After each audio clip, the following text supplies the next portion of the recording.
Hi everyone, the Suzuki RGV 250. This was the daddy of these two-stroke 250 twins. They all did them.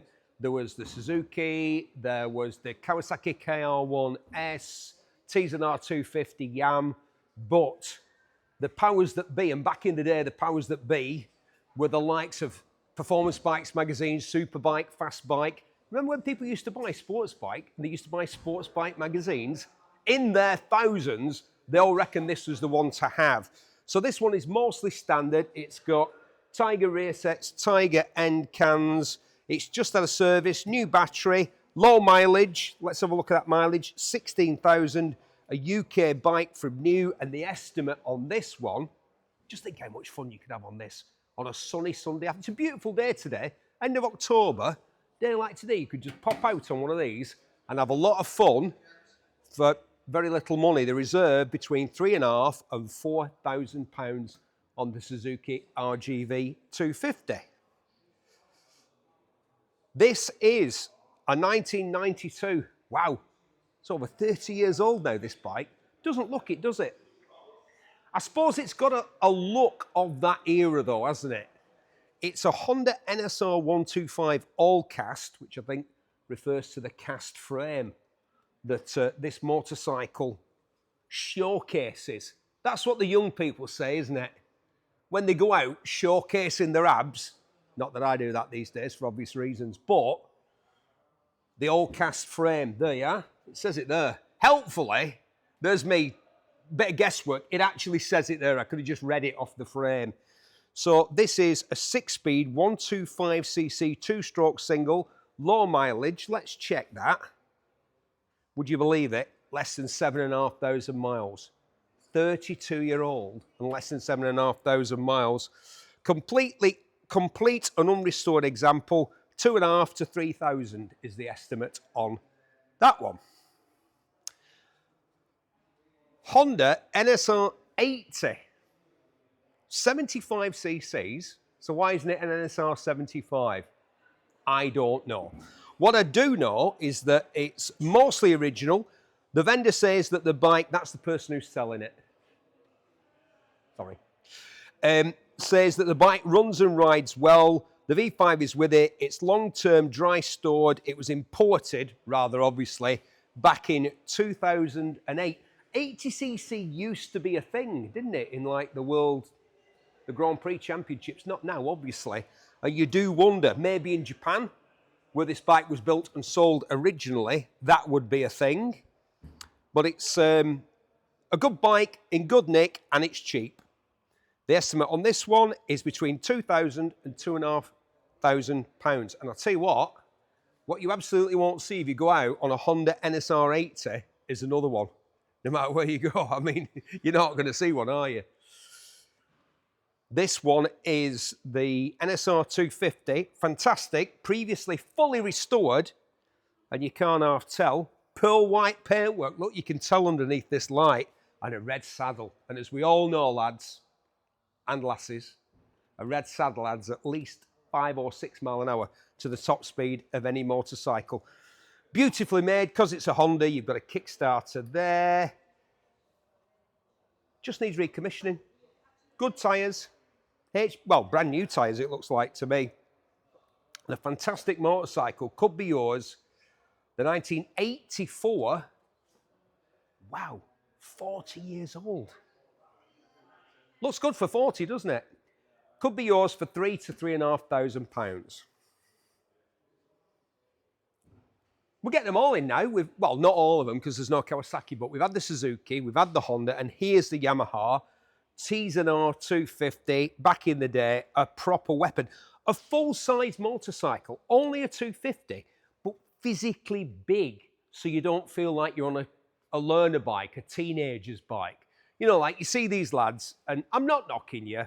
You're out there on your fizzes having fun, but we're not 16 and 8.5 stone anymore, are we, lads? Come on.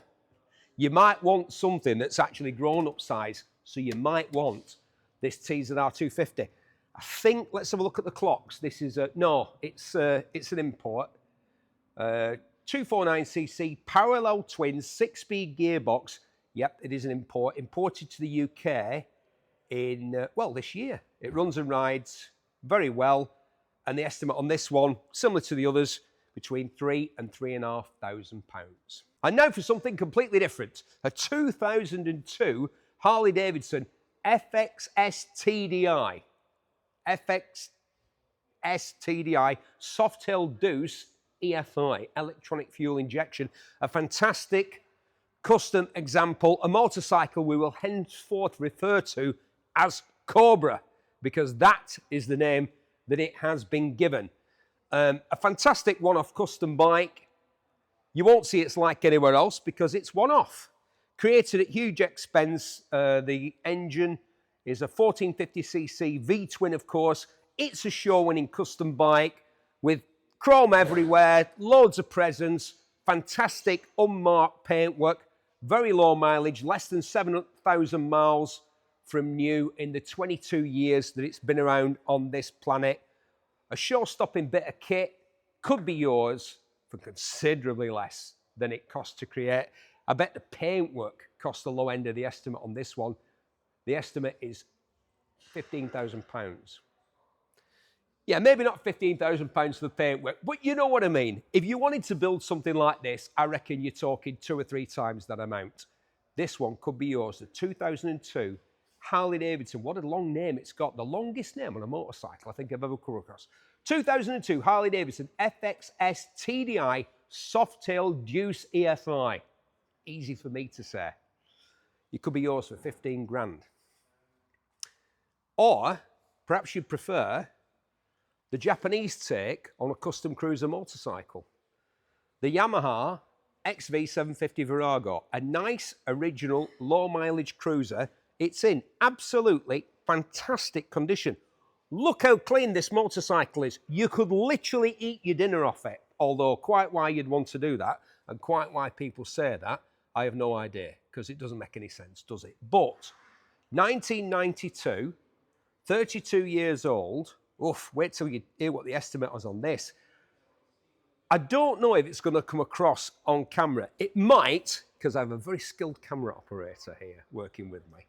But you might be able to tell just how good the condition of this bike is.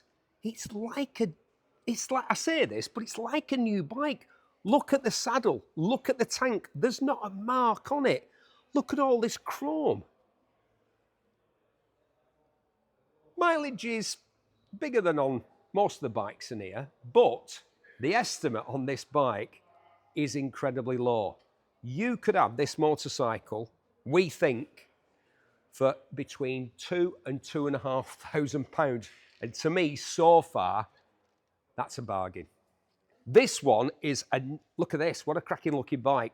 Yamaha XS2, long-term dry stored, this one. A lovely restoration supplied by a collector.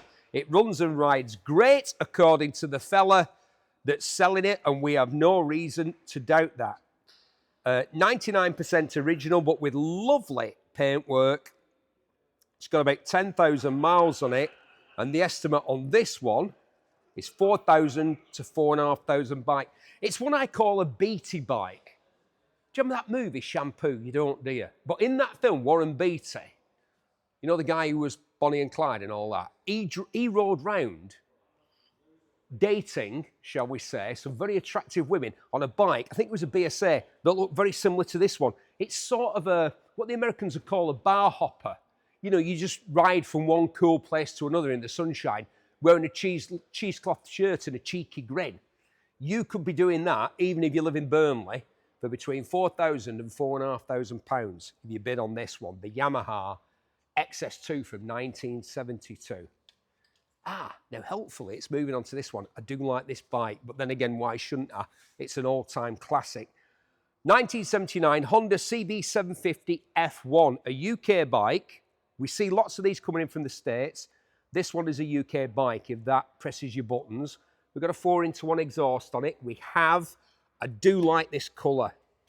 I like the blue and I like the yellow, but I think the yellow goes really well with these very distinctive, very Honda green face clocks. We've got a large pack of documents with this bike. It is a beautiful example of what is one of the definitive classic bikes. There's no need to go into why. This is the one that saw off the British bike industry. Look at what you got. Electric start. We've also got a kickstart here. We've got, are we on a drum on the front or a disc? We're on a disc brake. 1979, of course we're on a disc brake, Barry. Yeah, I know. What a good bike. An absolute classic. You won't believe how low the estimate is. £3,500 to £4,500. And it's a UK bike. What a cracker. Now, not the oldest bike in the sale, but a bike that I am familiar with. And it's making me feel like time is in many ways passing me by. But we're all in the same boat. I would have thought that this was only from a few years ago. It's not, it's from 2011, because I was kind of involved in the creation of this bike a little bit. It's an Ace Cafe edition, T3 Racing build, and T3 were very much involved in racing Triumphs, I think in the support series for British Superbike at the time. They built these bikes based on the Thruxton. We're still on, are we on carburetors? Yeah, we're on carburetors. Wow.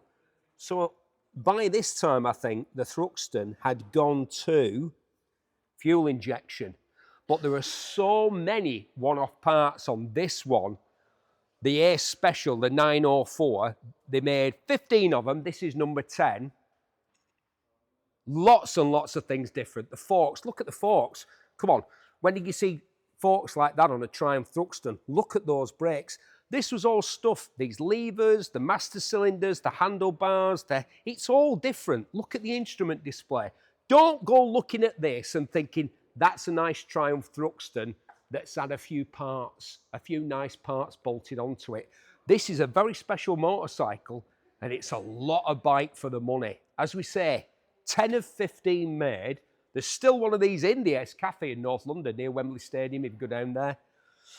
And you should, because it's a fantastic place and they have lots of things on. And they've supported motorcycling for the thick end of 30 years now in its current incarnation. I know the Ace goes back a lot longer than that. Please don't put a comment at the bottom saying, oh, the Ace started in the 1930s. I know. I'm just getting excited about this bike because I think that for £8,500 to £9,000, that is a lot of motorcycle. Look at it, it looks great as well. Fantastic. So many one-off parts on this, built by race-winning team, T3 Racing, and maybe yours for about £9,000. Fantastic, what a bike. Oh, it's up there. I was like, where's that Kawasaki? The KH400. A stunning example. I'm going to stand back, and rather than climb up there, these pants are a bit tight. I don't know if you've noticed. I think I could get up there, but there might be a horrible ripping sound, and then we don't want this to go viral on, well, we do want it to go viral on the internet, but not for the wrong reasons, for the right reasons. A stunning example of this bike. 1976, the KH400, the triple with the ripple. Two-stroke, of course, 3 cylinders. What a bike with an amazing reputation. It offered unparalleled performance in that era, which is nearly 50 years ago now. Wow, would you believe this bike's nearly 50 years old? Look at the condition of it, absolutely stunning. MOT exempt, of course. Is it a British bike? No, it's American. It's got the side markers on it. It's an imported example. Most of these two-stroke Kawasaki's were sold in the States, and a lot of them have come over here. Very few of them are in this sort of condition. Very hard to find fault with this bike. You could go over it with a fine-tooth comb. What is a fine-tooth comb? Does it mean the teeth are fine, or it's especially well made and it's made out of something's tooth like a narwhal or a walrus perhaps? I don't know. But let's just look at this motorcycle one more time, appreciate how fantastic it was in period and what wonderful condition this bike's in, and be absolutely gobsmacked at the fact that the estimate is £5,000 to £6,000. Wow. I love that colour. Love it. Kawasaki KH400, 1976. This one is from a year earlier, 1975. A different kind of motorcycle. That one's a two-stroke triple. This is a four-stroke twin. XS650, of course, this was Yamaha's version of the traditional British parallel twin. Although, of course, because Yamaha made it, I'm going to say that it didn't leak oil, and then I'm going to look and see that there's an oil tray underneath the motorcycle. So what I'm going to do is retract that statement and say, even the Japanese-built parallel twins leaked oil. Proof. A tiny, tiny bit of oil. Brilliant condition. It would have cost a ton of money to build this. This is the sort of bike you could rock up at Bike Shed in that London, or the Malay Mile, or all those fantastic Insta-friendly bike things that they have now with the young people. Yes, that's right. The young people are into biking. They like Bike Shed, they like the Malay Mile, they like bikes like this. The sort of thing that you could have a bit of fun on. You could race this on the beach, wheels and waves, is it called? I don't get invited to those things. I do turn up though, but I don't get invited. It's kind of an open face helmet and a barber jacket and a pair of Red Wing boots type of bike, isn't it? Something to have fun on. Play at being being a hero, being Steve McQueen and kickstarting it. Great paintwork, love that seat, high quality equipment throughout.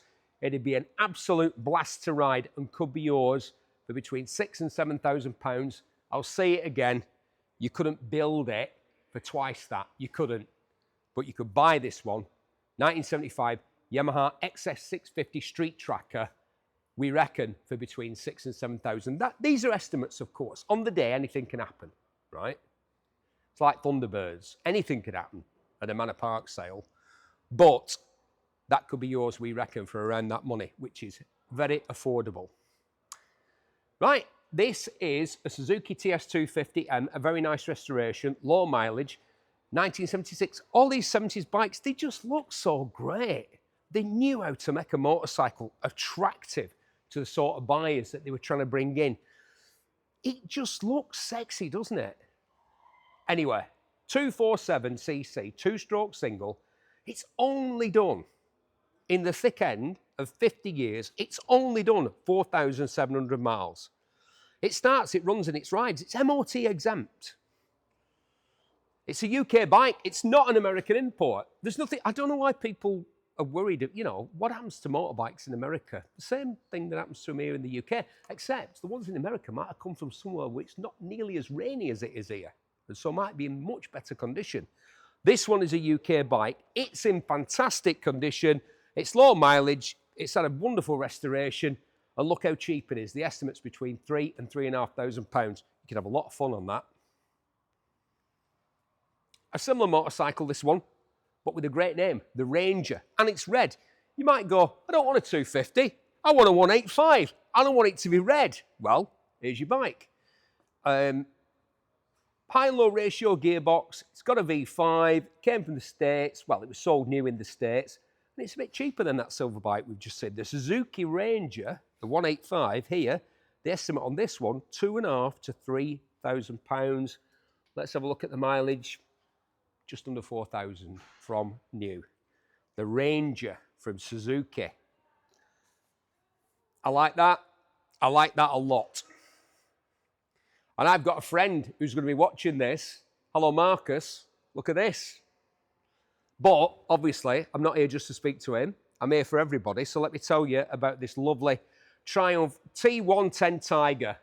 What a good bike. My pal, Ian, who's cracking on a bit now, has been riding motorbikes for longer than I've been alive. I'm cracking on a bit. So he's been riding a long time. He told me this is his favourite bike of all time. And he's had Triumphs from the 1950s to the present day. He had one of these when it was new. And he said to me, Steve, the day I went to pick it up, I encountered a Vincent, the legendary Vincent motorcycle, a Vincent Black Shadow, on the way home. And he says, let me tell you, I showed him a clean pair of heels. I'll never forget him saying that, Ian. A clean pair of heels on my Triumph Tiger 110.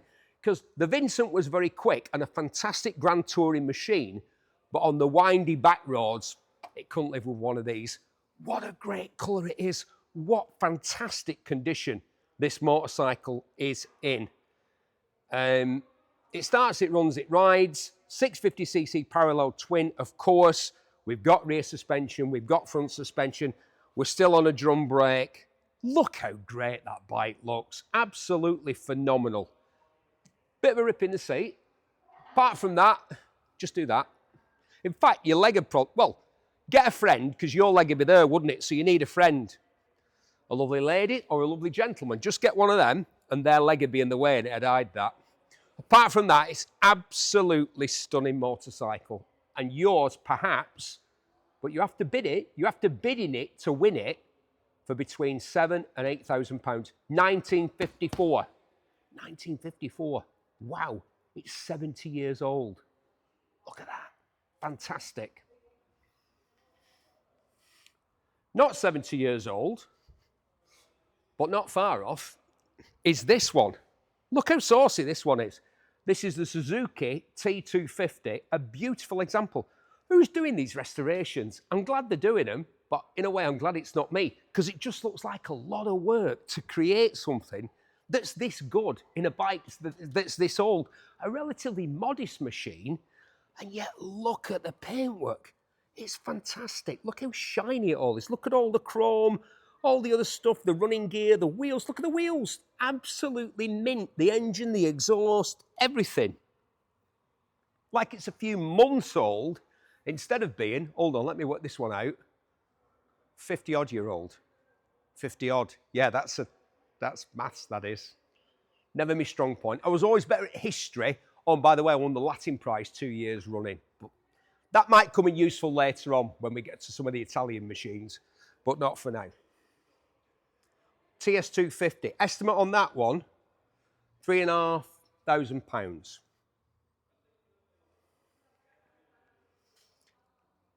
Ah, it's this one. Ah, Kawasaki. It's green. Of course it's Kawasaki, it's a green. KE175. Another of these sort of semi-dirt bikes. It says here, motocross bike. It's a road bike, really, isn't it? It's a road bike that you could ride. You wouldn't really want to ride motocross on this, would you? You'd ride a trail. You'd go down the back roads on this, but yeah, you can get somebody on the back. High-level exhaust with a heat guard there. The green paint work. This one unrestored. Is it a UK bike? Yes, it is. Thought it might be. UK bike. Kickstart. There you go. Proper man's bike. Oh, I shouldn't have said that, should I? I've revealed myself as an old man with old-fashioned attitudes. But look at all these bikes. I'm perfectly suited, really, aren't I? Right, so supplied as part of a collection. It runs superbly. Starts with ease. It's only a little bike. 175. What a cracker. I like this. It's a very honest machine. I could see myself tooling around Manchester on this. Yeah, you'd have to look after it, wouldn't you? Don't stop at lights for too long, you know, unless you want it nicked from underneath you. But you probably won't do that because you'd probably ride it somewhere nice instead. Look at that on the front there. I like that. Is that original? Plastic mudguard. A good, honest bike. Yours for £3,500 to £4,000. 1978 Kawasaki KE175. A very similar motorcycle. 1980 Yamaha. Oh, come on. Relive your youth, lads and lasses. DT175. Remember when people used to buy 175cc motorbikes? It'd be like, this would be like your second bike, wouldn't it? When you could ride anything up to 250, you'd have one of these. Pulling one-handed wheelies outside the spa to impress the ladies, trying to persuade people to go in and buy your Benson and Hedges. Oh, go on, here's a £5, get us a packet of Benson and Hedges. No, I'll tell your dad. Oh, don't tell me, Dad. Sorry, I was reliving my youth then. This one could be yours for £3,500 to £4,000. Again, it's a UK bike. Got 2 keys with it, a receipt. What's a receipt? A receipt for a rebuild, an engine rebuild on this one. These are desirable for obvious reasons. It's had a repaint, you can tell. There's been some restoration. This was the kiddie, wasn't it? The DT175 for us here in the UK. And that's reflected in the price. £3,500 to £4,000. The 1980, you would have had a denim cut off, wouldn't you? 1980 with Sham 69, the undertones, UK subs, stiff little fingers, badges like that. What kind of helmet would you have then? An Achilles, a Stadium Achilles on one of these, or a Premier Phil Reed replica. Oh yeah. I'm having a bit of a... going off into the past. It's all these fantastic classic bikes. Oh, I had one of these. Is it a 610? Yeah, I had one. It's, sorry. I was momentarily surprised by a motorcycle that looked like I used to own it. However, as it's all in one piece, it probably wasn't mine. The Husqvarna SM Supermoto, of course, 610. No reserve on this bike. It's done 5,000 miles. Is that all? Oh no, a bit more. Yeah, not much more. Oh, is that kilometres? That's probably kilometres. It is. Right. I should have thought about that before I opened my gob. Story of my life. 5,000 miles from new. 2,000. Wow. Again, I'm feeling my age. I had one of these. 25 years old now, this bike. These are a lot of fun. A lot. Maybe too much fun. I handed it back because I think I had too much fun. It looks like whoever had this has had too much fun as well because it has been used and it has been ridden. It could do with a bit of recommissioning, but it's a proper bit of kit, this is. And like I said, a lot of fun. There's no reserve on it. That's what we like to hear, isn't it? This could be a mega bargain. And did I say they're a lot of fun? I think I did. The 2000, oh, that's making me feel old, nearly 25 years ago. Husqvarna, and I do say Husqvarna, not Husqvarna, Husqvarna Supermoto 610. Thump, thump, thump. Right, those of you that are looking at this will know what you're looking at. A Husqvarna TE450, dual sport, proper bit of kit. It's got a Kickstarter, but it's also got electric start, 8,000 kilometres on the clock. It's 20 years old, this bike now. Very durable, very tough, great for getting to the place where you want to ride off-road on the motorcycle. I've done quite a bit of that myself, and it can be much more convenient than having to put an unregistered bike in the back of a van or 3 unregistered bikes. If you can, you know the crack, if you can actually ride to where you're going to get off-road, it's just sometimes a lot easier and a lot more convenient, and it makes it a lot more fun. And what could be better than one of these? There are faster bikes that have been built since then, but are you any faster? Am I any? Well, I'm not faster. I know that for a fact. I don't think I ever was fast, but I have enjoyed riding these bikes. I'll tell you one thing though, if you could just come around there. Just have a look how high that saddle is. Right?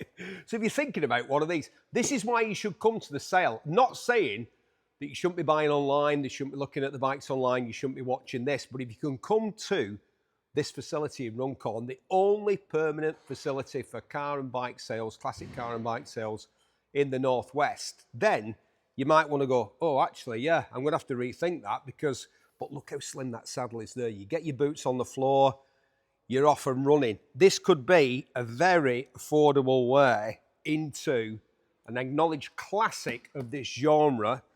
The Husqvarna, so you used a big word there, genre. I meant style of bike, the dual sport bike.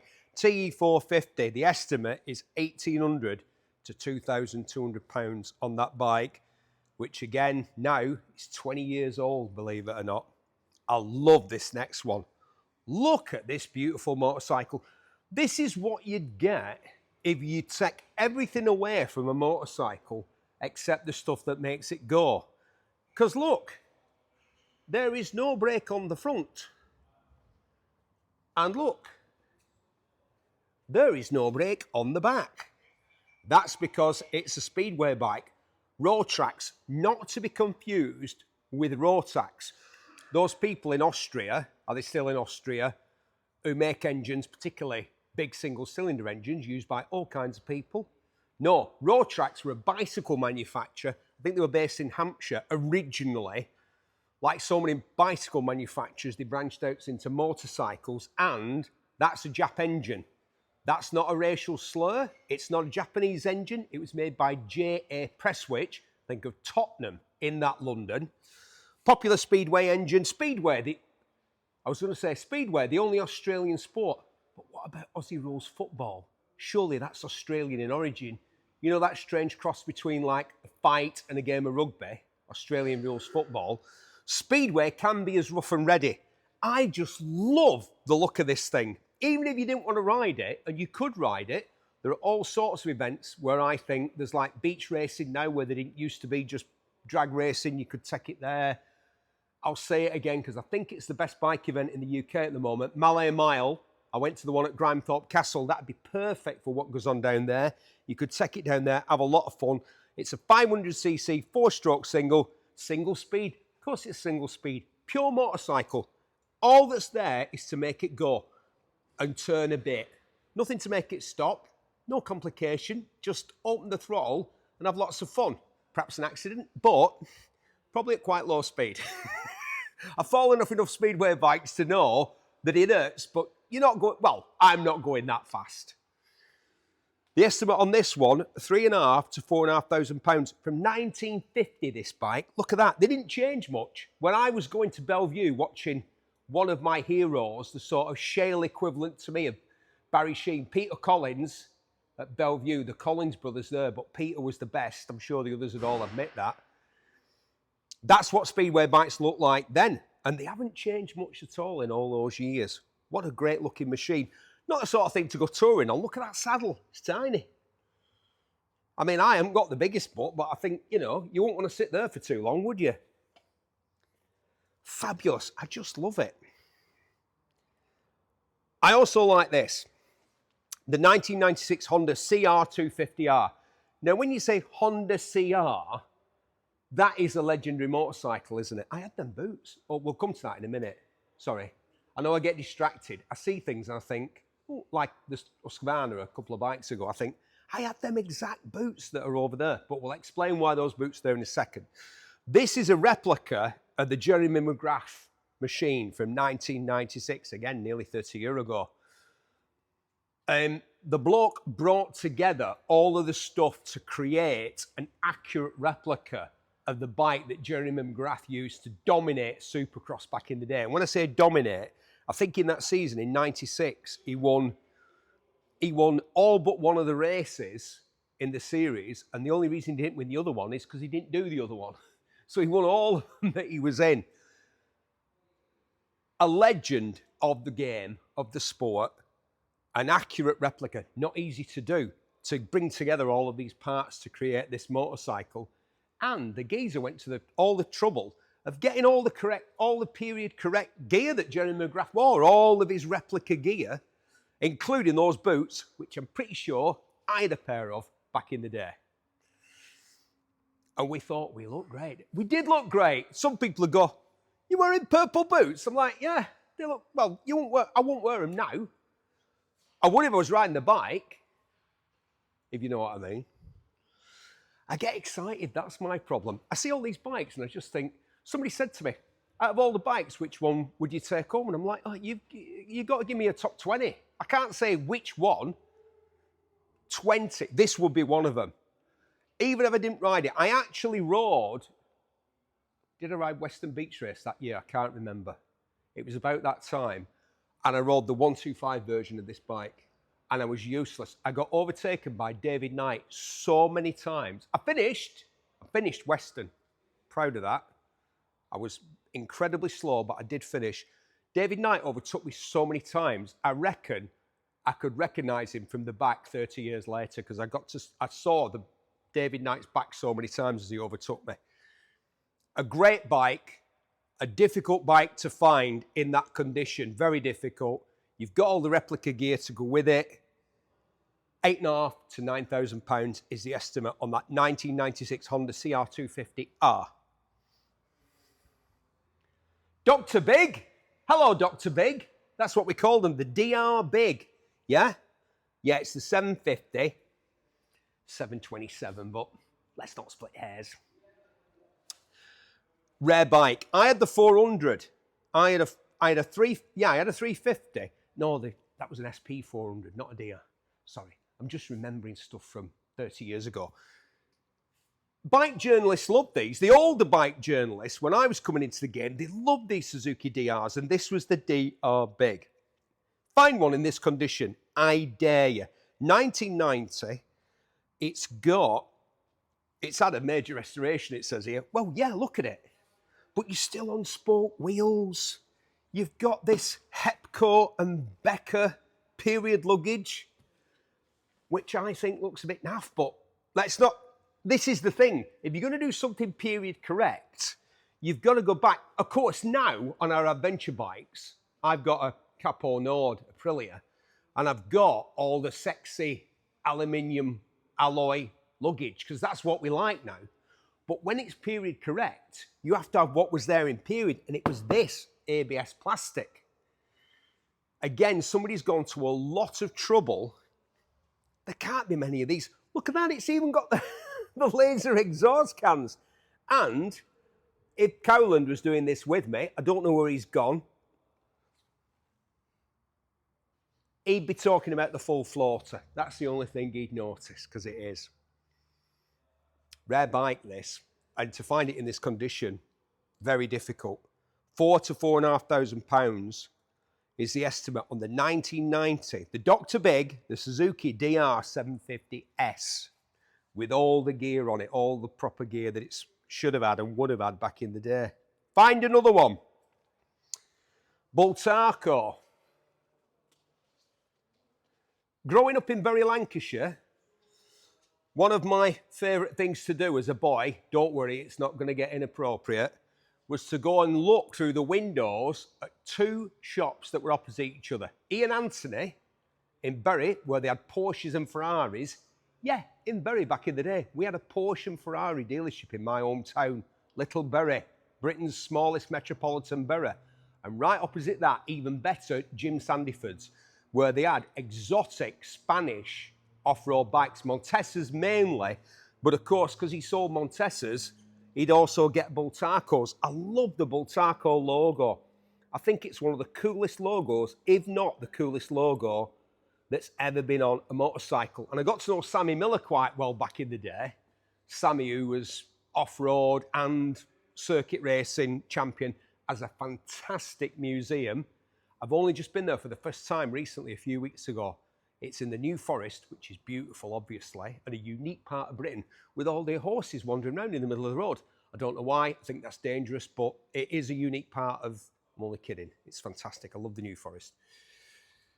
Sammy rode these back in the day, the Bultaco, a very competent bit of kit. Now, obviously, if you know what you're up to, you're thinking, yeah, the reason I want this is because I want to take part in a classic trials type scenario. The Bultaco Sherpa T350, a classic example of one of these bikes. A previous restoration was done on it. It could be yours. Obviously, it's off-road only. It's not road registered out like that, but you wouldn't really want to ride this. This is a trials bike, isn't it? 350cc estimate for the 76 Bultaco Sherpa T350 is 2,250 to 2,000, very specific, 2,750, so about £2,500. For an all-time classic, you know, if you're talking about classic bikes, the Bultaco Sherpa would be on that list because in its day, it was incredibly competitive, durable, good-looking trials bike. Would you like a muscle bike? I like a muscle bike. I've had a 1200 Bandit, two XJR1300 Yamahas, including the regular bike and the SP with the Öhlins shocks and the sexy paintwork and the special seat and all that. I remember riding these, I didn't have one. I think I'd forgotten though, just how big, how physically large this motorcycle is. The 2005, again, it's nearly 20 years old, would you believe it? Honda CB1300. A low mileage muscle bike, it says here, which you can tell by just looking at the condition. All the places where it shows, here on the fork legs, it's not showing. Here on the wheels that get chipped and marked, it's not showing. Again, mint, the headlight, not a mark on it, not a scratch, not a mark. These are the places, the front of a motorcycle, where it picks up all the wear after about like, what, 20, 25,000 miles, all of this starts to wear, even on Japanese, even on Hondas. So let's have a look and see. Oh, right, oh, be like that. Yeah, 20 years old, but it still doesn't show you, it's digital. Let's have a look what it's done. Under 20,000 miles. I can't believe 20,000. I cannot believe that. Whoever had this bike is a credit to you. sir or madam, whoever that was.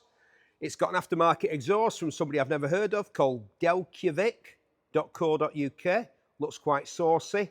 It's got those Showa shocks on, power bronze hugger on the back, radiator cover, risers on the bars, which are Renthals, heated grips. Everything that's on here speaks of an owner who looked after this bike. All the extras. There's even an aftermarket gear indicator there. This is someone who cared about this bike and looked after it, and it's reflected in the overall condition, which for a bike with this sort of mileage on it is nothing short of superb. I'm going to say that. It really is. If you were here and you were looking at it, if you and I were both stood here, we'd both be going, what's that done? It must have done like 5,000 or 6,000 miles. 20. But the condition is incredible. This person liked polishing. Let me tell you that. I'm not a big fan of polishing. I'd rather ride. I know it's a bit lame of me and you should look after your bike, but whoever had this looks after it. The estimate, 2,750 to £3,500. That is literally, look at the size of it. Again, look at me behind it. I look like a little kid. Massive, massive bike. With all the right accessories on it. Could be yours for under £3,500. And here's the little version of it. And it does look little. Do you know what I think we've got here? I think we've got his and hers. I don't think we need Poirot for this one, or Morse. I think that was his, and this is hers. This one's been modified in kind of the same way. We've got a custom can. The wheels are painted, rad cover, Renthal bars with a bit of a rise on. All kinds of nice little aftermarket touches, and it's kind of the same colour, not exactly the same. And strangely, it's within 100 miles of that one in terms of the mic. I think this is his and hers. They were off for a tour of the Dolomites, maybe going up to Trondheim and doing the the Scandinavian loop and all that sort of stuff once every summer. And otherwise, these bikes were tucked. That's my take on it. Maybe completely wrong. They might have nothing to do with each other. But don't you think it's a bit odd that they've got virtually the same mileage, just under 20,000 on both bikes, that they're kind of the same colour, they've both been tastefully modified, his and hers. That's my theory. Don't matter. You don't have to buy both. You're perfectly at liberty to buy one. And if you wanted to buy this 1998 Honda CB600 F Hornet, good bikes. Great all-rounder, these. Completely underrated and undervalued. I'll show you how undervalued they are. 1,200 to 1,800 quid for that bike. I think the bargain so far. I keep saying that, but that's because I keep discovering bikes that just seem to be undervalued. And that's the most undervalued one, if you can say that for me. I love a Ducati, me. Ducati, yes, I'll say it again. And this one, what a saucy little minx this one is, isn't it? Look at it. 1966 Monza 160 Stage 1 Cafe Racer. It says here, and you can see just by looking at it, look at this fire engine red tubular frame work. 156cc bevel drive, of course, the Ducati. Look at that, so beautiful and so distinctively Ducati. Starts, runs and rides, MOT exempt, of course. Just gorgeous. I love it. Look at the saddle. Suede. Yeah, this is not for going to work on. This is a motorcycle to ride on special days, but for the rest of the time, to look at and appreciate just how beautiful it is. 1966, a great year, obviously. We won the World Cup, didn't we? But they built this bike, more importantly.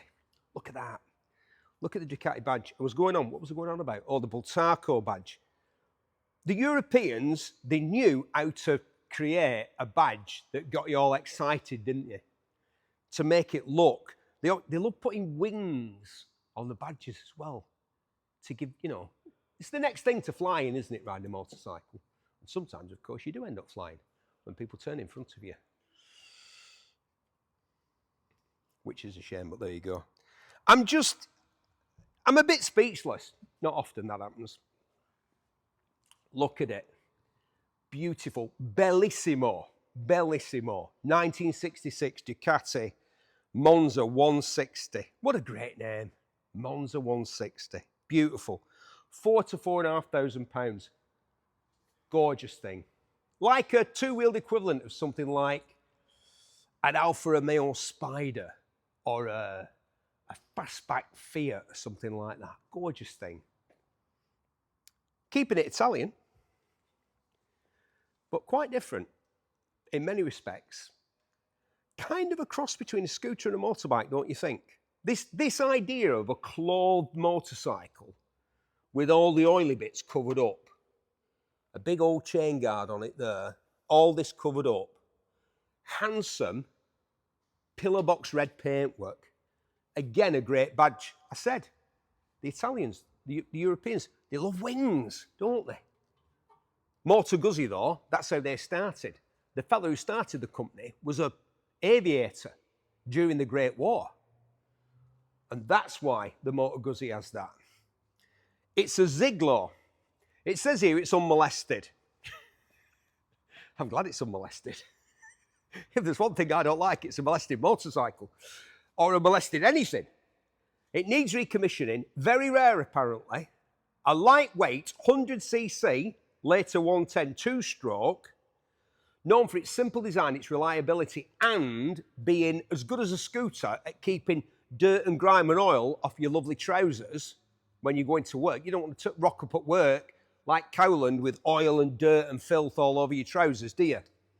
So that would stop it from doing that. But probably a better way to do that, if you're Italian, was a Vespa or a Lambretta, because it was all covered up and it had leg shields, which this hasn't got. However, this is a proper motorbike and it'd be a lot more stable than those stylish scooters. The scooters are stylish, but I'm here to tell you, they're not very stable and they're a bit rubbish at going around corners.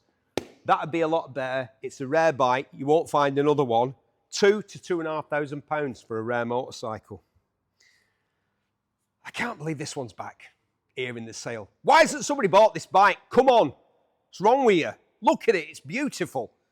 1962 Ducati TS175, restored, stunningly restored, it says here. And I'm going to agree with the usually hyperbolic author of these descriptions. You're right, pal, whoever wrote this. It is stunning. Look at the paintwork, look at the colours. Only the Italians could get away with mixing these colours together. If you were in home base and you're saying, let's put that with that, whoever was with you would go, have you been drinking again? Daytime drink? No, those colours won't go together. But they do. Only the Italians would know that. TS175, 1962, as I say, good tyres, rides lovely, matching numbers, just serviced, £3,500 to £4,000. Somebody, please buy this motorbike, if only to... In fact, I think the bloke had it in his front room. Because sometimes the people that are involved in all of this get in contact with me in the real world out there. And I'm pretty sure the bloke contacted me and sent me a picture the other day of this bike in his front room. And I'm not surprised, because it's gorgeous. I think I'd put it in my front room. We say in Romet, I'm inclined to pronounce that Romet. Do we mind? As you're the compere of this part, you pronounce it how you like. What I do know about it is this is a classic style of moped that was being built by different manufacturers in the 60s and 70s. Well, I think of the French as really the makers of, like with Motobecane and Mobilette and Peugeot and people NSU, like that. of course, in Germany. Of course, yeah. And over here, what? Well, Raleigh made a lot. Phillips, Norman. There was quite a number who were making mopeds. And quite a few of them got destroyed on the old Railway Club bowling green at Buckley Walls by me and my pals. We used to drag those Norman Nippies and Rally Wisps out of garages in Bury and Bolton, give somebody like £3 or something like that for them, and ride them until they were completely destroyed. Well, I mean, the thing moped is what says it's a motorised bicycle, but this has got 2-speed on it. So you know, it's got a bit of power. Quite a sophisticated machine, isn't it? Yeah, yeah. We've got twin shocks on the back. It's got a chain guard, a luggage rack, a decent saddle. It's quite sporty looking, really, isn't it, for what it is? No reserve, no reserve on this one. What a chance for somebody to buy something that's got an inch bit of history. I just think it's not something I'd ever really want myself, but I think you could just have a bit of cheap, honest fun on something like this. And do you know what? You'd never see another one coming in the opposite direction, would you?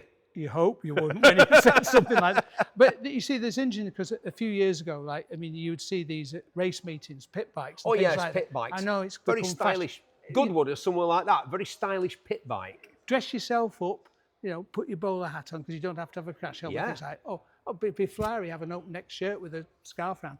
But it's a. Was that your look back in the day, George? The open neck shirt? No, I'm not going to tell you that. With a cravat. I'll let you buy a program for that, mate. I said Motobecane, and there's one here. This is obviously a 2-speed, yeah, because it's got this hand shift. Look at that nifty little hand shifter there. I love it. And a fantastic, the patina on this tank is fantastic. Look at that. Look how nifty and neatly done that is.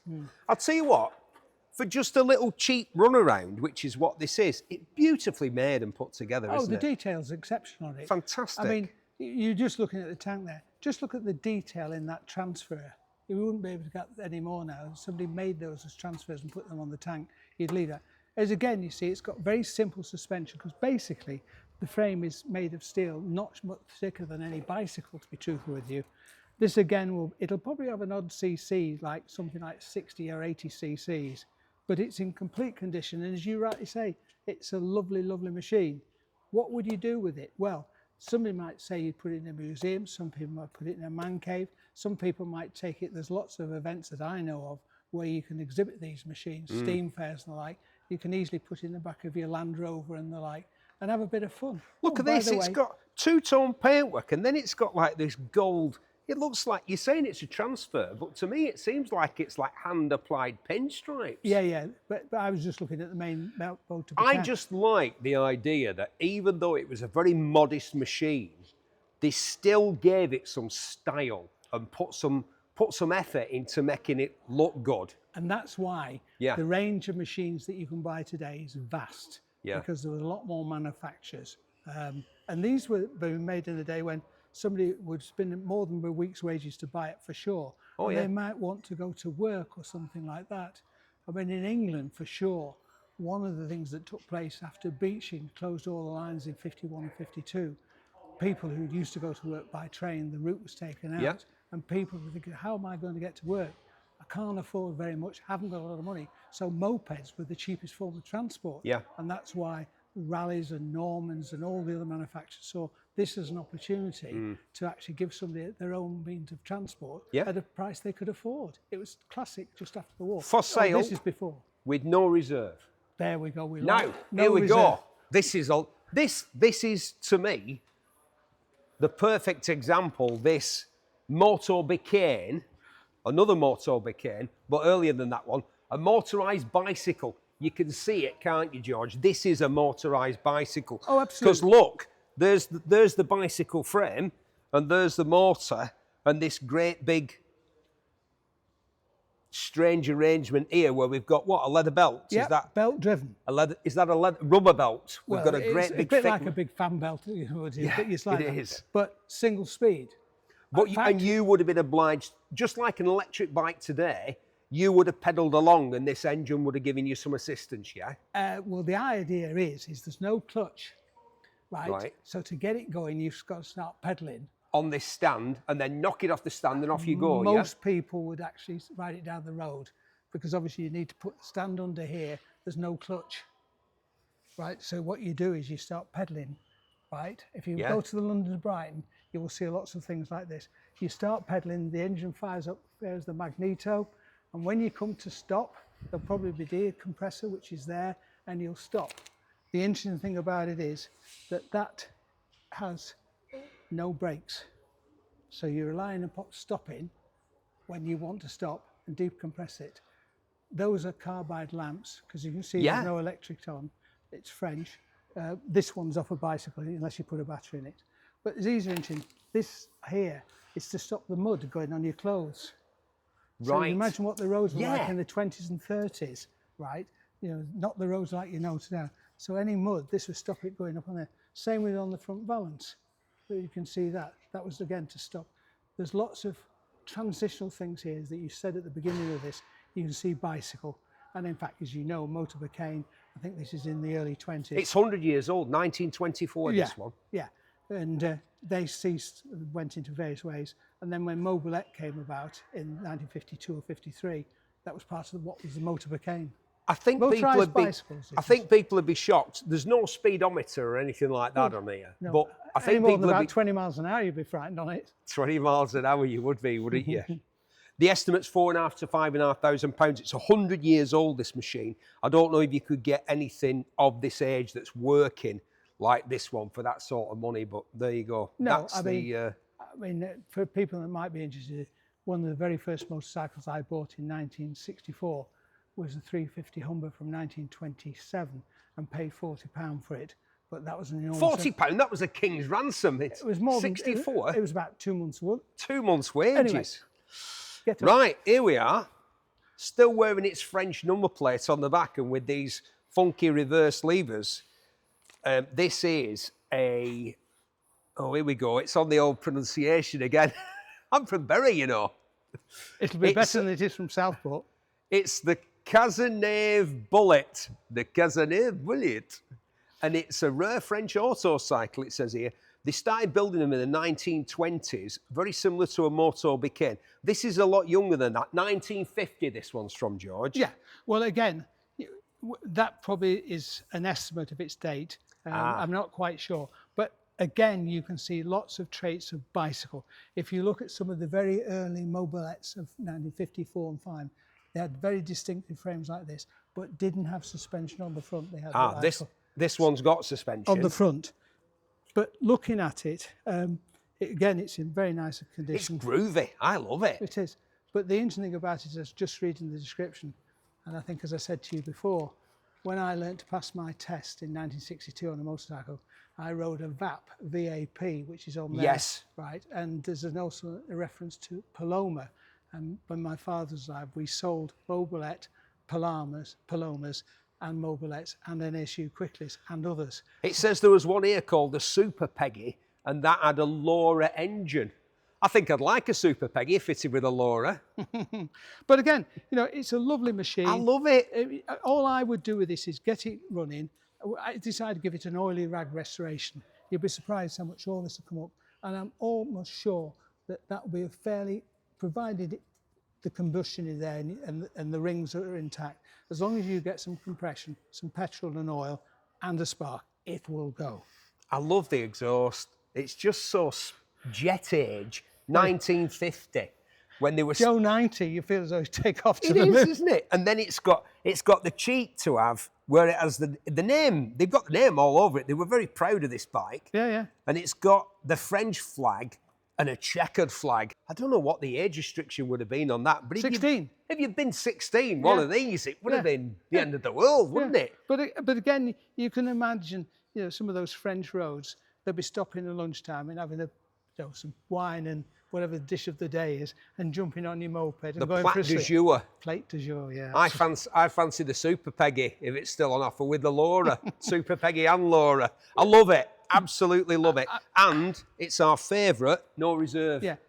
I think what's the section I've been involved with you, Steve, is the hope that people really take seriously these machines we've got for sale, even at no reserve. They've survived collectively for a long time. What you can do with them, I mean, I'm not saying you should do it, but sometimes you can put it in the shop window. Yeah. Barber shop. You can put it in a restaurant behind. It's amazing. I have somebody that I know has been putting a lot of this kind of stuff into restaurants, and it's only a quirky thing, but it attracts interest, and you never know. And I hope that they go to some good homes and people enjoy. No reserve. You might pick up a mega bargain and just have a bit of fun as well. Thanks, George. Thanks for helping me with these. 1992, what a great year that was. I just started on the old... First mention of Top Gear. First mention. I've not done bad, have I? I've got fairly far without mentioning the world's most popular factual entertainment television programme. That's in the Guinness Book of Records. You can check. It is. Not when I was on it, obviously. It wasn't as popular. But subsequently, it's like being a Man City player from 20 years ago. And then you go around telling everybody you play for Man City, but you don't tell them it's the bit when they were a bit rubbish. That's what I do. What a bike. The 1992 Suzuki easy for me to say, GSXR750, GSXR750 for goodness sake. A classic in the classic combination of colours. This is the one to have. Blue and white with the gold stripe. Wow, this one's in incredible condition. Where are you going to find one of these in this condition? Because lads who bought these used them. Oh yeah, baby. They used these. Every bit of the considerable performance that was offered by the GSXR750. It's a UK bike. Surely it's been restored. Surely. There's no way that it would look like this. Pearl white paint as well. I love pearl white. It's not that popular these days, but under this light, it just looks way sexier than white. It does. The Japanese really knew what they were doing back in the day. I remember riding these. They're big, they're comfortable, they're very sporty, loads of torque, great engine. A big man's motorcycle. Oh, I've done it again. But it's true. It is. It's big, it's brawny, it's beefy. It's a GSXR750 from 1992. And we can't be selling a bike this good for this little money. Let me have a look around the front. Wow. £3,500 to £4,500 for this bike is the estimate. Why? Bona fide classic, all-time classic, GSXR750, 1992. £3,500 to £4,500. Why? Ours is not to reason why. Ours is to sell bikes to you good people, give you the opportunity to own a classic like that for very little money. I like these. Year 2000, the VTR 1000, but not the Firestorm. I had one of those. I loved it. Tank was tiny. Tank on this one's a lot bigger. It pulled decent wheelies. This would pull absolute monster wheelies because this is an SP1. Tastefully modified V-twin superbike, the thinking man's Ducati. Not as pretty, but a Honda. And so, dare I say it, better made. Everything high quality. Honda engineering, the best engineering in the automotive world, bar none. Honda. Taken from a collection of 50 motorcycles, this one. Much loved. It starts, it rides, it looks great. All digital there. So let me see if I can find out what the mileage is on this one. Is it going to be on this piece of paper? Let me have a look. I'm just checking. 20,000 from new. You won't believe that, would you? It's in great condition. No wonder it's done 20,000 because they're brilliant to ride. 5,000 to £6,000 for one of these. You're joking. You are joking. Look at it. Fantastic. VTR 1000 SP1. I remember Joey Dunlop riding these at the island. Not that one, obviously. It's a road bike. I can't believe how cheap that is. I'm a bit dumbfounded because I'm thinking it's going to be twice as much and it's not. Year 2000, VTR 1000 SP1. Something rather special. Beautiful. Ducati 900 SS Final Edition, the FE, in this beautiful silver finish. This is a special bike. How many miles is it? It can't have 20,000 miles. And look at the condition. Ah, it's mint. I had one of these. It had done 15,000 miles, not an FE. It talks in this description about the 91 bike, the white frame bike. I had one of those. White frame, 900 SS, Desmo Dewey engine, air-cooled, with the carbon bits that this one's got. But it wasn't in this condition. This one's in unbelievable condition. Find one like this. Corbin seat, Micron end cans, lovely carbon. Look at this down here. Can you come down here? Can you just show that? Show the condition of this motorcycle. The engine paint always flakes off, not on this one. And it gets grubby. There is no grubby. This bike doesn't do grubby. It just does mint and gorgeous. I mean, I like him in red, but this silver finish is fantastic. Obviously, it's got this single-seater tail unit, which was also on the SP. Was there an SP? 900 SP, was there? I think there was. Yeah, of course there was. They've got the original seat with this one as well. Why wasn't mine in this condition? Probably because I never cleaned it. Yeah, it's reflected in the price, £8,500 to £9,500, the FE. Limited edition, which one's this? It's got it written down there. 220 or something like that. How many did they make? I love it. It's beautiful. I love them bikes. They're so easy to live with as well. They're not that fast. They're not. But they're lovely to ride. Something that is fast and maybe not that lovely, but a big, beefy, brawny man's motorcycle. Yes, sir, and madam. 1994 Gixxer 1100. A superb example, it says here, of a 90s superbike. 1073cc, brilliant colour scheme. 3 owners. Dutch import. Dutch import? Okay. Surely it's been restored. No, original panels. Original panels, yeah. Doesn't say it's not been restored. Runs and rides great. New tyres. Yeah. It's got the V5, very tidy. Original European headlight. So we've not got an American headlight that goes the wrong way. Or is a different shape. Did the Americans have to have one? I think they had to have a single headlight instead of those dual headlights in the American market. It is a very tidy bike. We're here again. £3,000 to £3,500. GSXR 1100, 1994, in superb condition. Everywhere you go on this, people are going to be asking about it. Is that a GSXR 1100? Yeah, 94. Oh, look at it, look at the condition. Original exhaust and everything. Wow. Yeah, and they're absolutely mint because, of course, the Dutchman that bought this, he would have had his, what would he have had on this? Yoshimura, 2 brothers, something like that, exhaust systems on it. And then he's flogged them on eBay and he's put the original cans back on, so you're getting them mint to death like the rest of the bike. Look at it. £3,000 to £3,500. Unbelievable. R1, 1998. Superb original example. I love this colour. I had a Thunder Ace in this colour with those blue spot calipers on. The R1, 18 karat classic. R1. Look at the end can on this. It's massive. But this was the style back in the day, wasn't it? Look at that. Again, it's in great condition. 16,000, well, just under 17,000 miles from new. There's not that much to say. It's an R1. You all know what the R1 is. Those of you who bought my book back in the day would have noticed that I reckoned it was the best bike in the world and the best bike that there had ever been.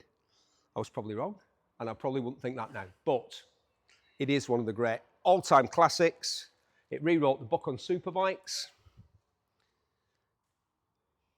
£4,000 to £4,500. Wow. Over here, the Suzuki 850 GS. No, not the 850. Sorry, excuse me. I misread. I will look again. GS650G. Yeah, I was going to say, wasn't this shaft drive? Yes. Shaft drive. Converted into a race bike. An unusual choice, some might think, for converting into a race bike. And maybe that's reflected in the price, which is, we don't know. There's no reserve. 30,000 miles from new. It needs work. It'd be a great project. It's all there. 1982 Suzuki GS650G race bike, probably the only one you'll ever see. Maybe you're thinking, well, yeah, there are reasons for that, but I like it and it's no reserve, and I like that as well.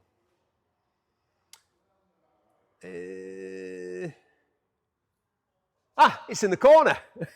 It's hiding. The ITOM. ITOM. Super Cafe Sports Racer. Look at this little sweetheart in the corner, he said, which usually would be the prelude to something dodgy. But in this case, it's completely legit because look at this little sweetheart in the corner. 1957. It's a 50cc two-stroke. Mostly complete, it says here. Yeah. Well, there's not that much to it, is there? There's, you know, if stuff was missing, it's got an engine with a carburetor. It's got a fuel tank, 2 wheels, a saddle and handlebars. It's mostly there. Wonderful condition. Minor recommissioning is required. There is no reserve on that lovely little bike. And where would you see another? Nowhere. Next to it, I rode one of these in a film in Liverpool. And I had to, well, I'm not sure how to put this tastefully.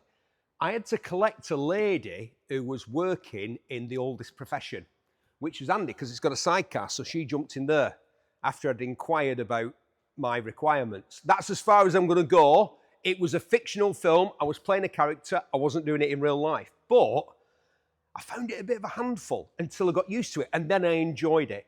It is, of course, a Kawasaki 1977 MT9 Combinazione, wonderful 650cc combo, full-on Wallace and Gromit specification.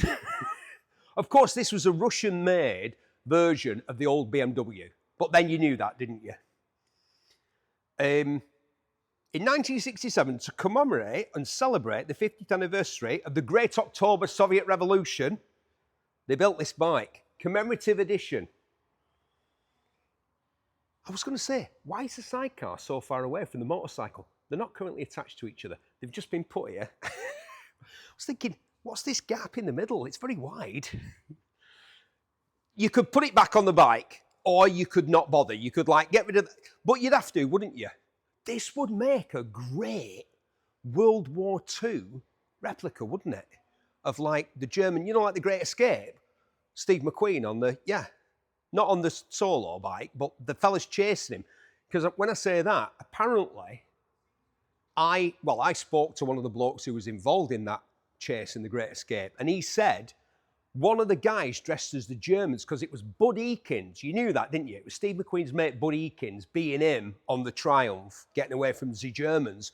But one of the Germans was actually Steve McQueen, dressed in a German uniform, driving, because you do drive these rather than ride them, a sidecar combination BMW, which is basically what this is, except it was built in Russia by Russians. £2,500 to £3,000 for something with a lot of character. You could have a lot of fun. 3-up fun in one of these. Fantastic. 1969 Bridgestone, yes, the tyre people.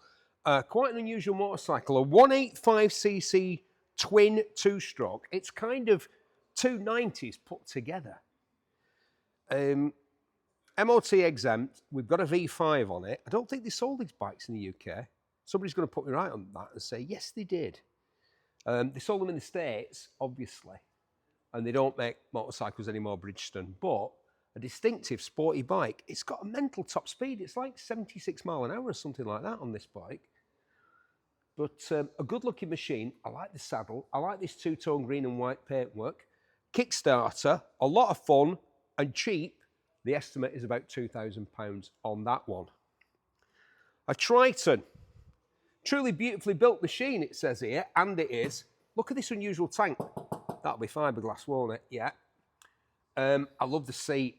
Look at that. Somebody's gone to the trouble of, I'm not sure how they've done that, painted it on Triton. It looks great. It says here, truly beautifully built machine, and it undoubtedly is. Of course, a Triton is, as you know, the union of a Triumph engine and the Norton frame, which offered superior handling. Hence, they put the two together. 650cc, registered for 1962. Fantastic bike. Oh, disc brake on the front. Yeah. Usually come with a big drum, a Triton. But of course, the whole point is performance. A Lockheed disc brake. Look at that, Lockheed. The people that made aeroplanes. Lockheed disc brake. And disc brakes, rather obviously. Look at that. Look at the detail on here. The legs of man. They're on these... are they road holders, then? You'll put me right on that if I'm wrong. Flies everywhere. No flies on stay. 1962 Triton T110. The estimate, £6,000 to £7,000 on that one. Another Triton, a T120. This bike featured in Fitzpatrick's Biker's Cafe window. For 20 years it sat there, like bagpuss, in the window, going nowhere, doing nout. Seen by many, many thousands of bikers over 2 decades, and now it's out in the wild and ready to be ridden. Triple disc brakes, very rare on a Triton, so you'd be able to fully utilise the performance of its 650cc engine. Parallel twin, Ducati wheels, it's got a transferable number plate. What is it? Let's have a look. 147 MTD, if you had an Alfa Romeo 147, or what if you were a snooker professional? 147, yeah, and it's transferable. Estimate on that one, £4,000 to £4,500, 1960 Triton T120. Ducati 600, a customised machine in Rutter TT colours. Uh-oh, is that us? Shall I do that again? No worries. 1981, Ducati 600cc, customised in Rutter appropriately, because they've just renamed one of the corners on the TT course Rutters after Michael and his dad and his uncle. Yeah? Michael's still at it. Surely his career is one of the longest in TT history. Maybe Nick Jeffries, longer. Ask me one about sport. Motorsport, preferably. 1981, as I say, 600cc. It's a big bike, isn't it? Look at the size of that tank. Massive. Very distinctive. Unrestored. Customised with front end, rear end suspension. It's all been changed around. It's been rebuilt to suit. Look at them. I had them. Foam grips. Some vibes on this bike. Oh, yeah, baby. £3,000 to £3,500, which reflects the fact that it's been modified, but it's been modified so it rides better than the original. So you get the bike that's better to ride for less money. That's how you sell yourself the idea. You think, never mind that it's not original, it's better than original. 1981 Ducati, £3,000 to £3,500, the estimates on that one. This is a Benelli Leoncino 1 to 5. I'll stop doing that now because it's annoying. I apologise to Italian people. You've made some beautiful cars and motorcycles, and this is one of them. It's a Benelli. 1950s, 1954. Wow, just think, it's 70 years old. 123cc, lovely paintwork, great overall condition. It's in a functioning state. That's what we've been told, right? So that means it works as a motorcycle. Look at that, the little trumpet there for the tiny carburettor. And that saddle, look how slim it is. People were diddy back in the day. Not that diddy. It's not a tiny bike. It's missing a couple of things, but that's reflected in the price. A 70-year-old, look at that, the Benelli Lion. Look how cool that is on the front of your bike. Fantastic.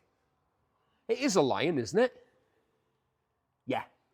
If it was a dog, it'd be a very angry dog with a leonine mane. It's a lion. That's probably what it means, doesn't it? Leon, yeah, there's a clue in the name, Berry. Leon, 125, Leoncino. Fantastic. Estimate, £2,000 to £2,500. 1954 Benelli. I like these. Marini 3.5. Yeah.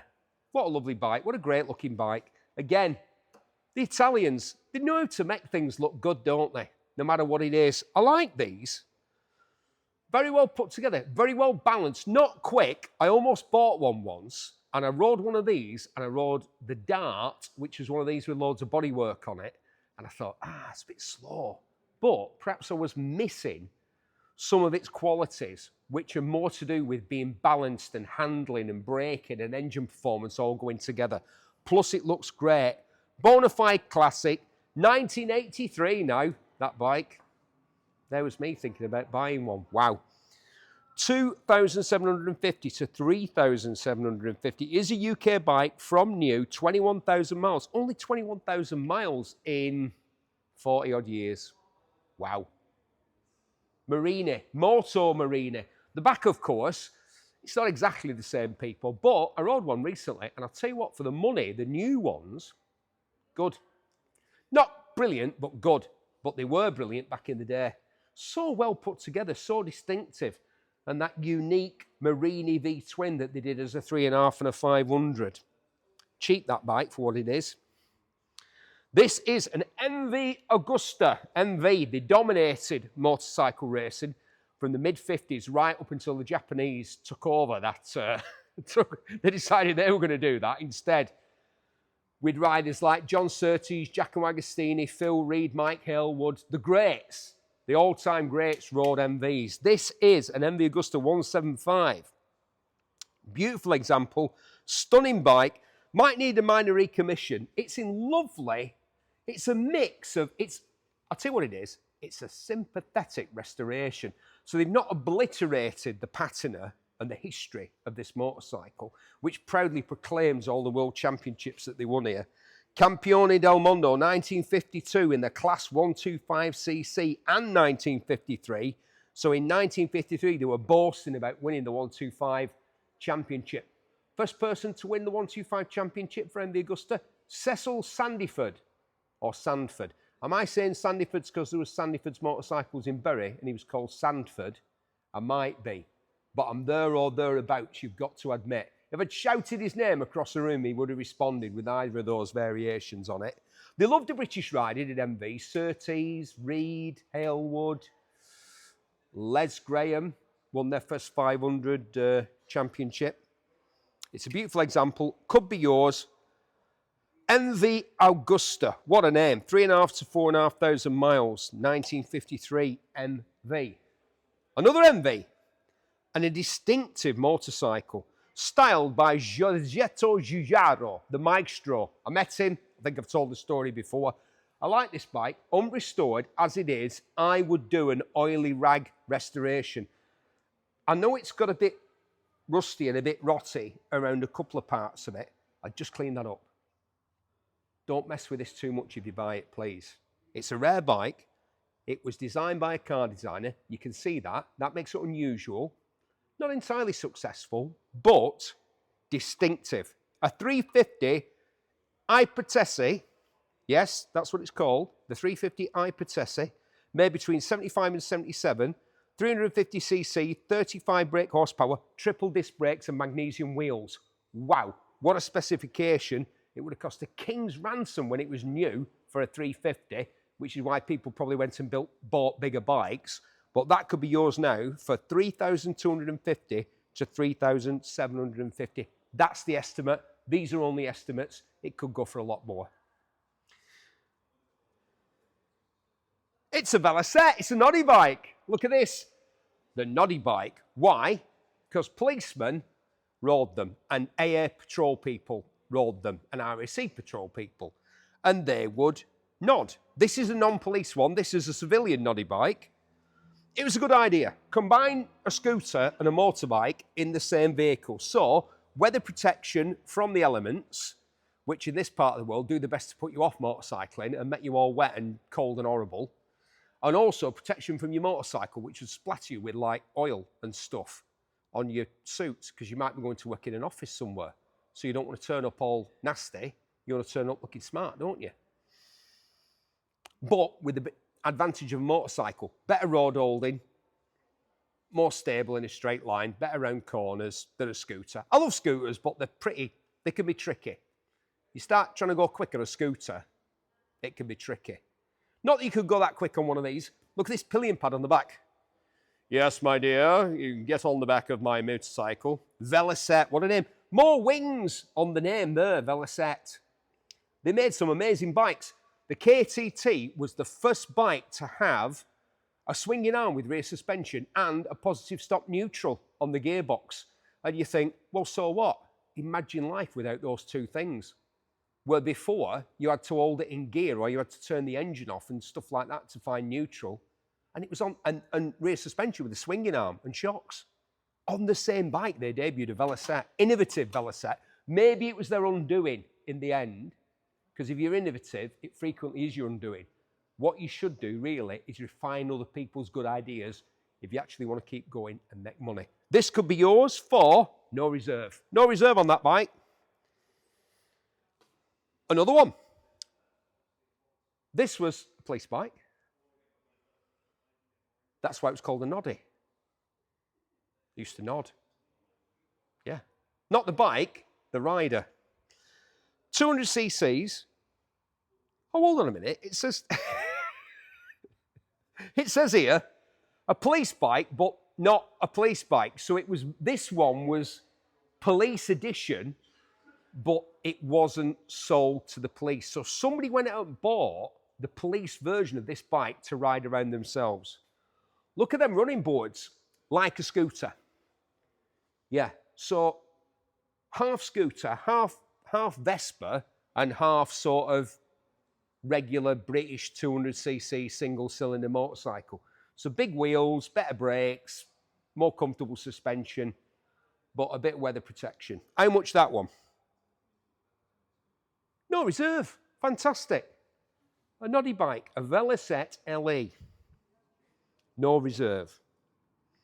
Honda CB200. That's pure Honda, isn't it? Just a good all-rounder. A lot of people who might buy this will have had one back in the day. Probably their sort of, maybe when they were a student or first job, getting to work, a proper get-to-work bike, which should also sort of ride to the seaside maybe at the weekend. Maybe with somebody on the back if you got lucky. Do you know what I mean? Yeah? And you might want to relive those days on a CB200. I'll tell you like these, Jamaican musicians, reggae. In fact, I'm pretty sure that one of those like Bob Marley era reggae musicians made an album called CB200. Put me right in the comments. Yeah, an album about this bike. You wouldn't think it'd inspire a musician to create an entire album, would you? But a legend in Jamaica, them bikes. Perhaps a reggae musician will buy that one for £1,500 to £2,500. 1977 it is, that one. 1959 was the year that matchless G12, a lovely complete running example, MOT exempt, 650cc, four-stroke single with a four-speed manual gearbox. It's done 62,500 miles. Bloody hell, the highest mileage we've seen on a bike so far, and it's only 62,000 miles. It wears it well. What a handsome machine. Looks great in black, doesn't it? Some bikes do, some bikes don't. 17 jar. So there's me talking about the reggae musicians. We've got jar. Yeah, you know. No, okay. I won't go any further with that. I might be stepping into the sort of territory I don't need to be stepping into. £3,500 to £4,500 on the 59 matchless G12. A Franny Barnett light cruiser 79. Wow, look at that. Look at this groovy panel work there. Trying to make it look saucy, aren't they? It's got a green saddle. When was the last time you saw a motorbike with a green saddle? Come on, somebody's got to love that. Bacon slicer on the front there. Just to like, you know, when you run over, don't run over anybody. Don't. Just don't do it. But that's why they got rid of front number plates, obviously. Probably take that off. 30 years this bike was in production. Wow. Mostly original, this one. Good restoration, good tyres. We've got, well, it was in a collection and it was just on display, so it wasn't really being used. £2,500 to £3,000. The 1958 Francis Barnett light cruiser. So presumably they also did a heavy cruiser. I love that green seat. I'm easily pleased. I see a green seat with gold piping and a useful rack on the back. Funny, Francis Barnett, they started out making really sporty stuff and then they sort of this happens a lot, doesn't it? Vauxhall used to make amazing cars originally and then traded on that reputation down the years. And a lot of bike makers did that, like Francis Barnett, because originally Franny Barnetts were really sporty, but then they traded on that reputation and made some more modest transport, although I do like the look of it. It's curvaceous. The Triumph Tiger T100 SS. Ready to ride and enjoy, it says here. I like that. I like that notion. Ready to ride and enjoy. Never mind polishing the valve stems or whatever, or the, you know, the underside of the saddle. Just ride the thing. I nearly said something else then. Good job I didn't. We would have had to edit. We don't like to do that. 2,750 to 3,750. 1966. Thick end of 18,000 miles from new. It's a 500 twin, and it's lovely. And it is, as it says here, ready to ride. Great name as well, isn't it? The Tiger 100 SS. I've said this before, I'll say it again. You'd think they'd stay away from SS, wouldn't you? It's only 20 years after the war. But they didn't. Super sports is what they meant. They didn't mean anything else, they just meant that. But I do love this. Wow, what a bike. A speed twin. One of the greats, one of the top 10 of all time. Edward Turner's genius. He thought, what if you could build a bike, not just for posh people like a Bruff Superior or something like that, that was really fast, but a bike for every man. Well, not every man, but like regular people, regular working people. A bike with like 85, 90 mile an hour performance, and not just black. If you go to the National Motorcycle Museum, I was there last week in Birmingham, you see, it's amazing. I love that place. Just halls and halls, all British bikes. The early stuff's all black, everything. Black, black, black, black, black. Like Johnny on the Fast Show. Black, like that, everything black, right? Edward Turner thought, what if you could offer people things, I think this colour's called Amaranth Red. It's fantastic. It still looks great today, but back in the day, it was quite startling for people. And he faced a lot of opposition to his idea that regular people should want something special and should have something special. And he was right. One of the greatest bikes of all time. One of the bona fide classics. A 1953 Triumph Speed Twin 5T. 500cc, parallel twin, just under 30,000 miles from new. Recent battery, starts, runs, rides, matching frame and engine numbers. 4,000 to 4,500 pounds is the estimate. One of the top 10 classic motorcycles of all time, a Triumph Speed Twin. Le Peugeot. Excuse me, ma'am. Would it be okay if I parked my Peugeot? Do you remember Columbo? No, not old enough. I do. He was great. That was when television was worth watching. Not when I was on it, but before that, Columbo. And do you remember he had a Peugeot convertible, which is very rare and unusual. It's because the scriptwriter had gone on holiday in France and he'd seen them. They weren't even for sale in America. But of course, Peugeot didn't just build cars, they built scooters and they built motorbikes, including this one. It's a P55, it's very rare, 125cc. This one's been imported from France. We have the French papers with it. That's not a euphemism. And the estimate on this one, 1962, 125cc Peugeot, 3,000 to 3,500 pounds. A Royal Enfield classic, the Royal Enfield. When we say Royal Enfield, we mean one of the ones built in India, which isn't a problem. India obviously is industrializing. India is doing what right now, India's doing what we were doing in the middle of the 19th century. It is advancing at a pace. But one of the things that is so Indian, more than us, they've embraced this motorcycle, the Royal Enfield. They've been making it for decades now, and they've refined it. Good looking bike. You wouldn't think brown and baby blue went together, but they do. Kind of. I like it. It's got racks there for your saddlebags. It's a bit like a Triumph bobber. I like this. Do you know what we're going to call this? We're going to call it a nacelle, because that's what it is. Oh, look at that. It has a visor. It's groovy. It's a bit like if your dad was a teddy boy and he had a Zephyr or, you know, a Consul, a Ford, something like that, he'd do it up like an American car, wouldn't he? White wall tyres, stripes, all this kind of stuff. Like a Triumph bobber, but not the money that you'd pay for a Triumph bobber. This one, £2,500 to £3,000. It's done less than 1,000 miles. It's only 2 years old. £2,500 to £3,000 for the Royal Enfield Classic 350 E5 or ES. I think it says E5. My site's not what it was. Another Enfield, this time a Bullet 500. I like the colour here. Black and gold, you can't go wrong, can you? To me, yeah, I like this one. Look at that. Looks great, doesn't it? Royal Enfield. Look at that engine. Fantastic. Kickstart, so you can pretend you're a real man. Has it got... I didn't mean that. Has it got electric start as well? Yes. Oh, no. No, it hasn't. Well, it's all right. It's got a kickstart. Who needs electric start? Not me. 500cc, air-cooled twin, 4-speed manual, very low use on this motorcycle. 2005, so it's nearly 20 years old. Get this, it's done, something like less than 2,000 miles in 20 years. Wow, I love that seat. I've never seen that seat on one of these before. And it's got some sort of wacky toolbox on the back. Oh no, yeah, I like that. Look at that. Bullet 500. Not exactly a ball of fire, but if you wanted a classic bike and you don't want to pay big money, it looks like a classic bike. It is nearly 20 years old and £2,000 to £2,500, the estimate on that Royal Enfield Bullet 500.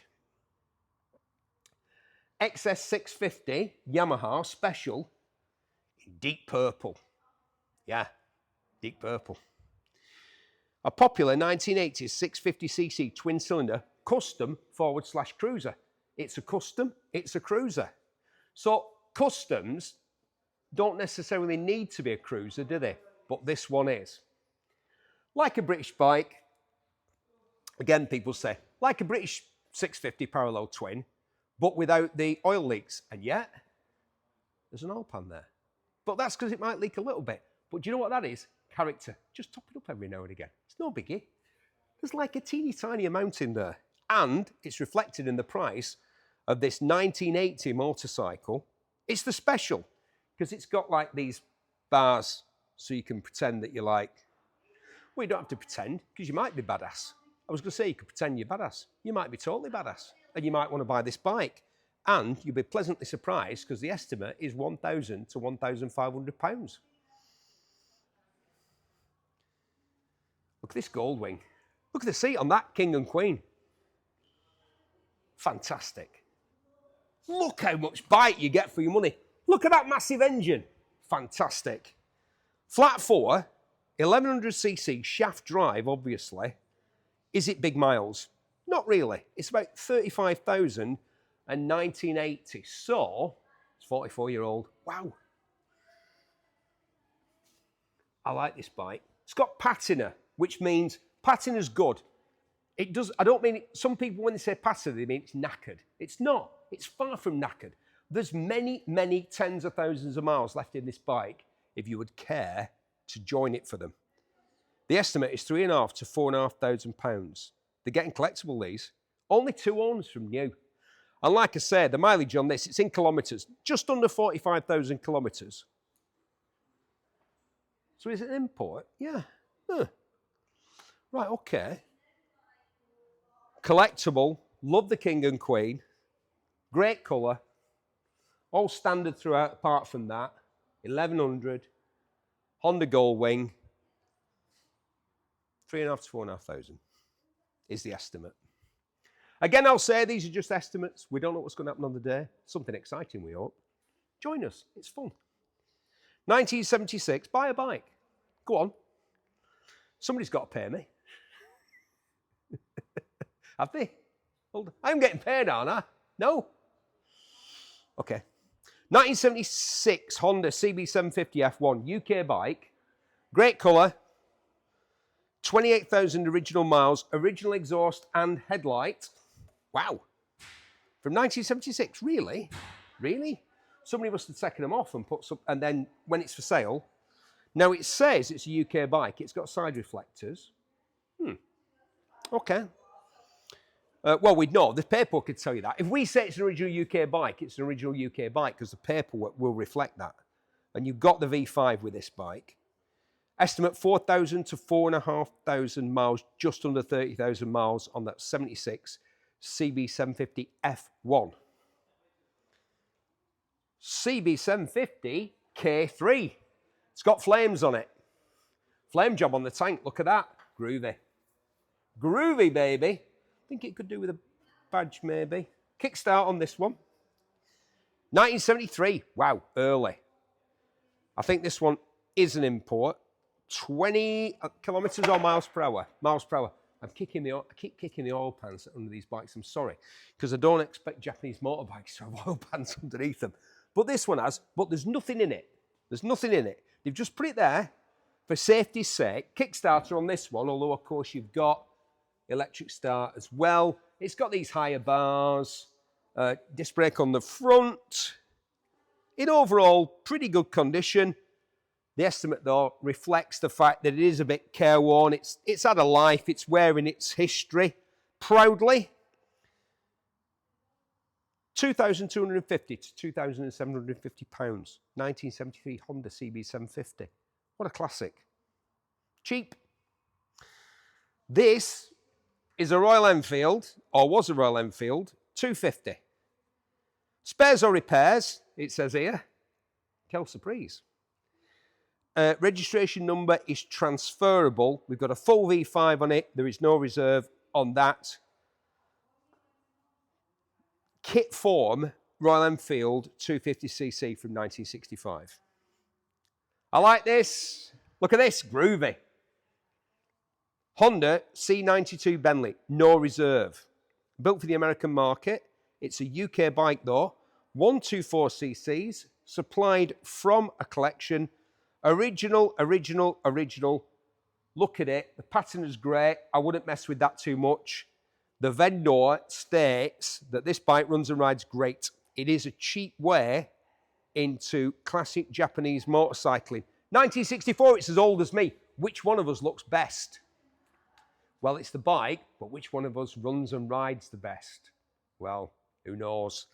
But you could find out by buying that one. There's no reserve on it, the 1964 Honda Bentley. Right, we're on to these like the little stuff here. The Yamaha LGBTQ plus Chappie. Oh, sorry, the LBBO Chappie. Long-term dry stored, 1985. Who doesn't love a Chappie? Yeah, I'm straying into dangerous territory here. I think I should just rein it in a bit. I'm getting giddy. I like the Chappie. I like a Chappie. 1,500 quid to 2 grand. Developed primarily for people in Japan cities, it said here. 8-inch wheels. 8-inch wheels, look at that. Fantastic. It made it easier for little people to ride it. When I say little people, I don't mean Japanese people. It says that here. That's not me saying that. That's whoever's written this, right? 1985, Chappie, 1,500 quid to 2 grand is the estimate. Now, this is rare. A Honda NF75, fantastic condition for this low mileage scooter. It's done, blimey, 800 miles from new. 800 miles from new and it's 1982. 4 former keepers, good tyres, runs and rides as it should, non-standard parts fitted because the guy who restored it had to have bits made to fit it. Yeah, because it's that rare. I've never seen one before. A Honda V-Matic 75. The estimate for the 1982 NF75 V-Matic, Honda V-Matic, 750 to 1,500 quid. 800 miles. 800 miles. Yeah, hold on. Yeah, unless it's been round. It hasn't been round, don't be daft. 800 miles. Wow. Right. Here we go. Yeah. a Blatter 2.6 mini bike, no reserve, 3.4 horsepower. Poof, that's a lot in something that big. You're not kidding. Runs and rides, racing motor, entry level mini motor for riding on an enclosed track with a smooth, dust-free surface. it says here, grown-ups and children can ride the mini bike. I'm not sure if Barry's getting on that. I don't know if I'm definitely not in these trousers. No reserve on that one. The Blatter. What a great name for it.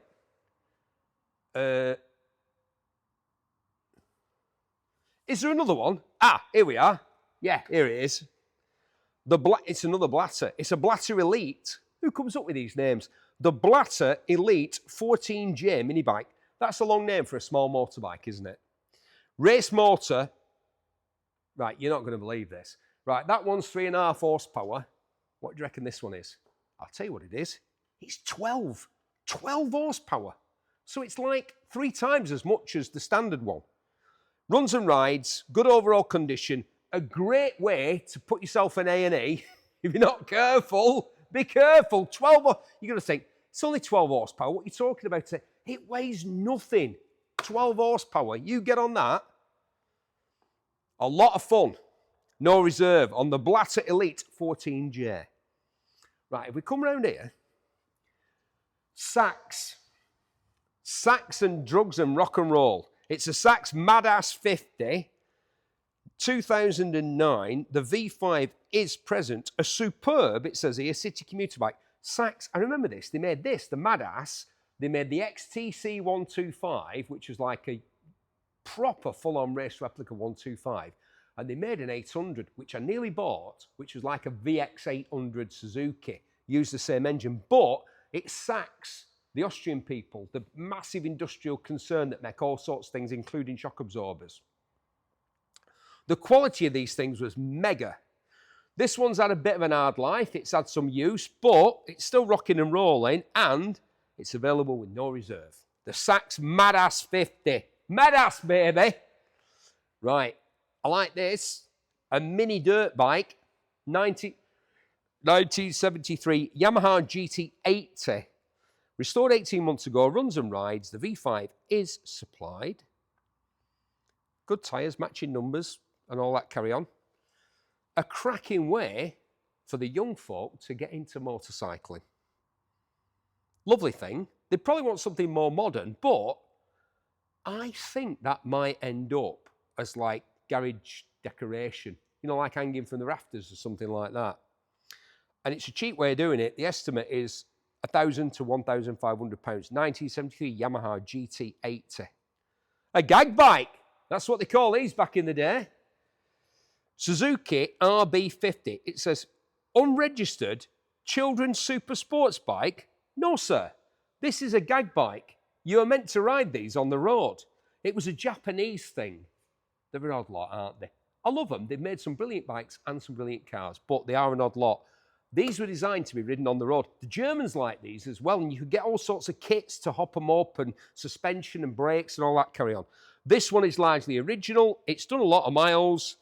It was imported in 2009 in a collection. You could be the first UK owner for between the desirable these, brace yourselves, £2,500 to £3,000 for the 1980... Yeah, 1980 something. It don't say here. I'm sure they were 80s, these. Mid to late 80s. But it's unregistered and we don't know. But it was imported in 2009. Yeah, the gag bike. I like this. It's a Sky Team. It's not a Honda, it's Sky Team. But it's basically a Honda Gorilla, isn't it? Made by somebody else. It's called the Gorilla. Is it the Gorilla? Gorilla? The Gorilla. So it's a monkey bike, but it's called the Gorilla. Sky Team, 110 cc's, runs and rides, V5 supplied, good tyres. I bet it's got no miles on it, this.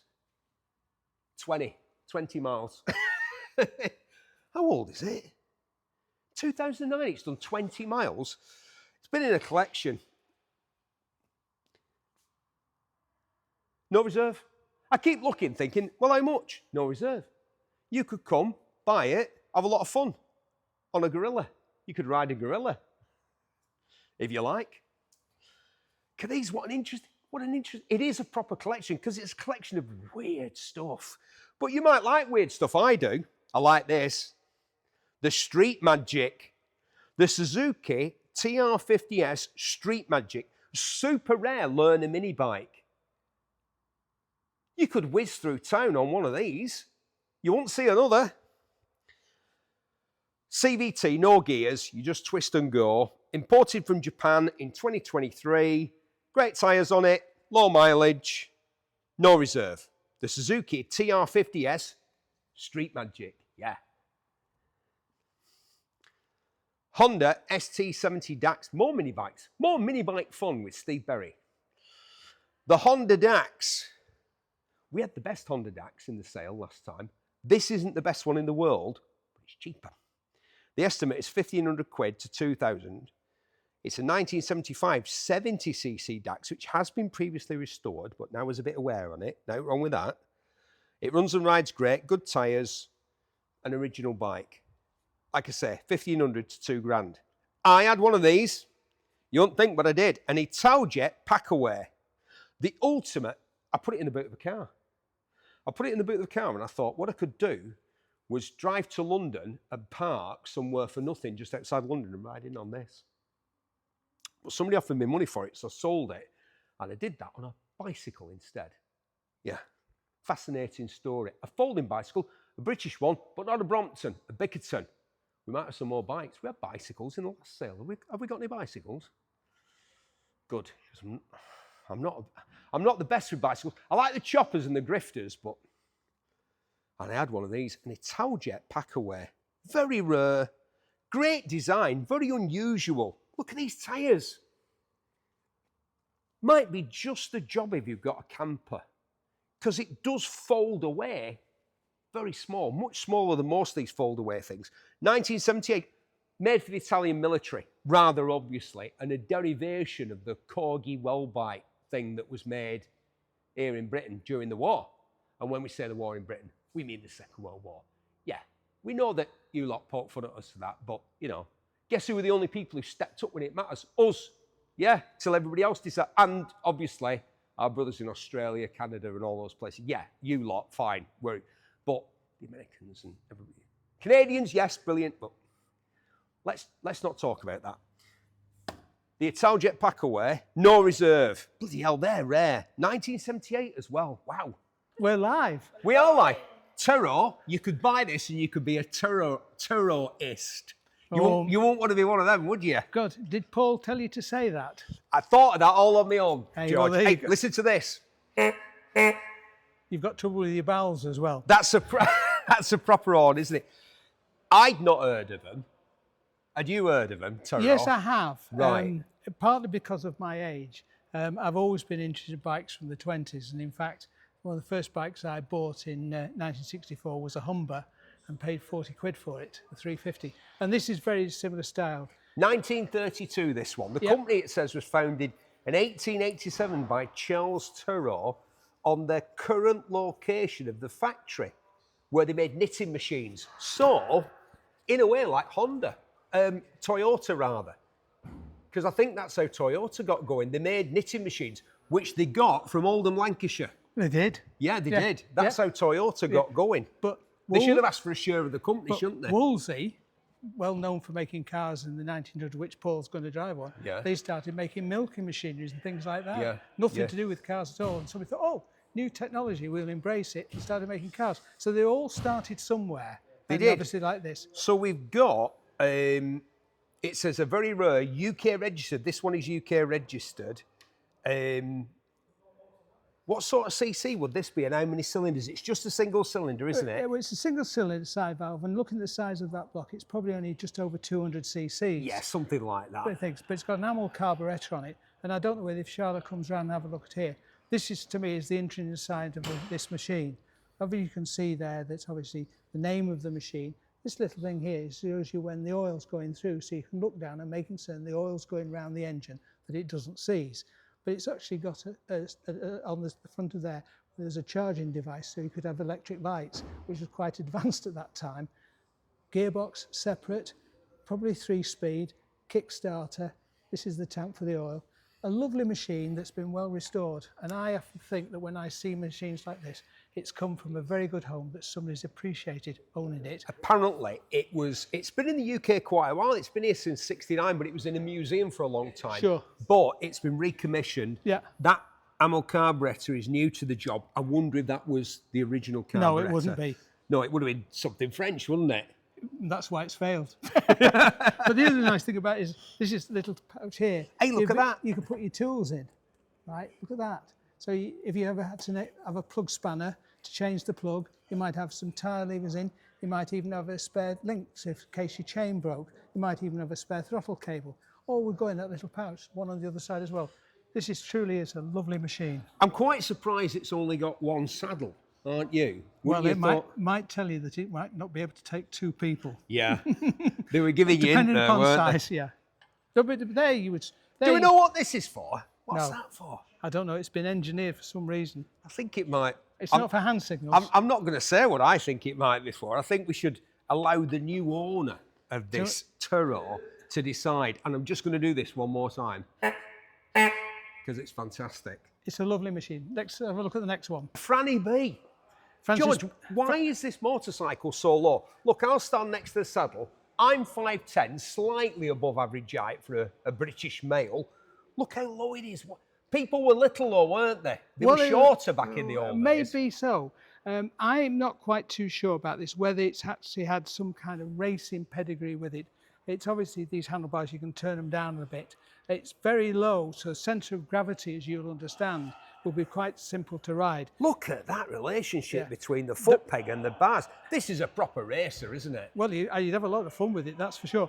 But again, you see, if you get down to have a look at this, again, hand change, so it's separate gearbox. This will probably be less than 200 cc's. But the interesting thing about it is, if you look at the braking, it's got what they call a band brake here. Yeah. Now, these were lethal. When it rained, you had no brakes at all. Nothing. And look at it, it's got no brakes on the front. So maybe if you had to bail out, it was the shortest way to jump out of the way. But having said that, I don't like to spoof things. No. When I see machines like this that have been around for a long time, it's complete, and I'm sure it might need a little bit of recommissioning. It would cause an enormous amount of sensation if you took it to any VSCC meeting. If you were to take this for the Banbury Run, it would cause a real sensation. 100 years old, this motorcycle. Exactly. And still going strong. Absolutely. I love this. That can't be original, can it? But I do love it. Whoever's decided to make it, though, has put it on a machine and turned it. It'd be Yeah. out of a very solid wood. It might be pear or apple. That shows how sad I am that you know the things that it's pear and apple. Do you know what there should be in here? I'll tell you what.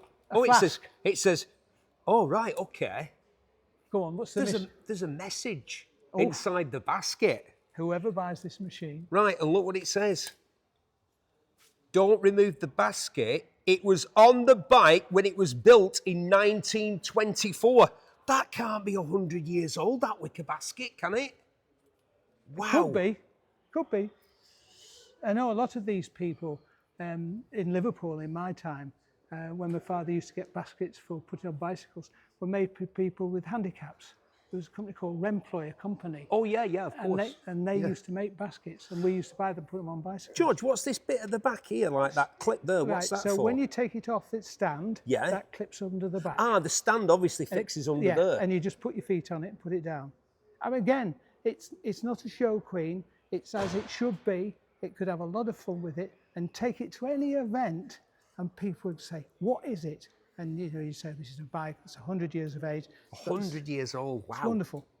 The estimate is £3,500 to £4,500 for a proper bit of history, that, isn't it? Yeah, absolutely it is. Right. Right, let's move along to something a bit more familiar.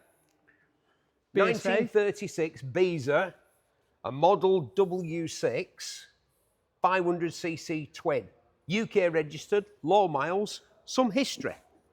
I think I might just correct that. I think it's only single cylinder, Steve. I'm just reading off this, let's have a look. The presence of a single exhaust pipe. Somebody's had a magnifying glass out and has thought there's 2 exhaust pipes. Hey, it's a good job you're here to help me, pal. No, not at all. But this is definitely a single. Again, side valve, separate gearbox, probably made by BSA themselves.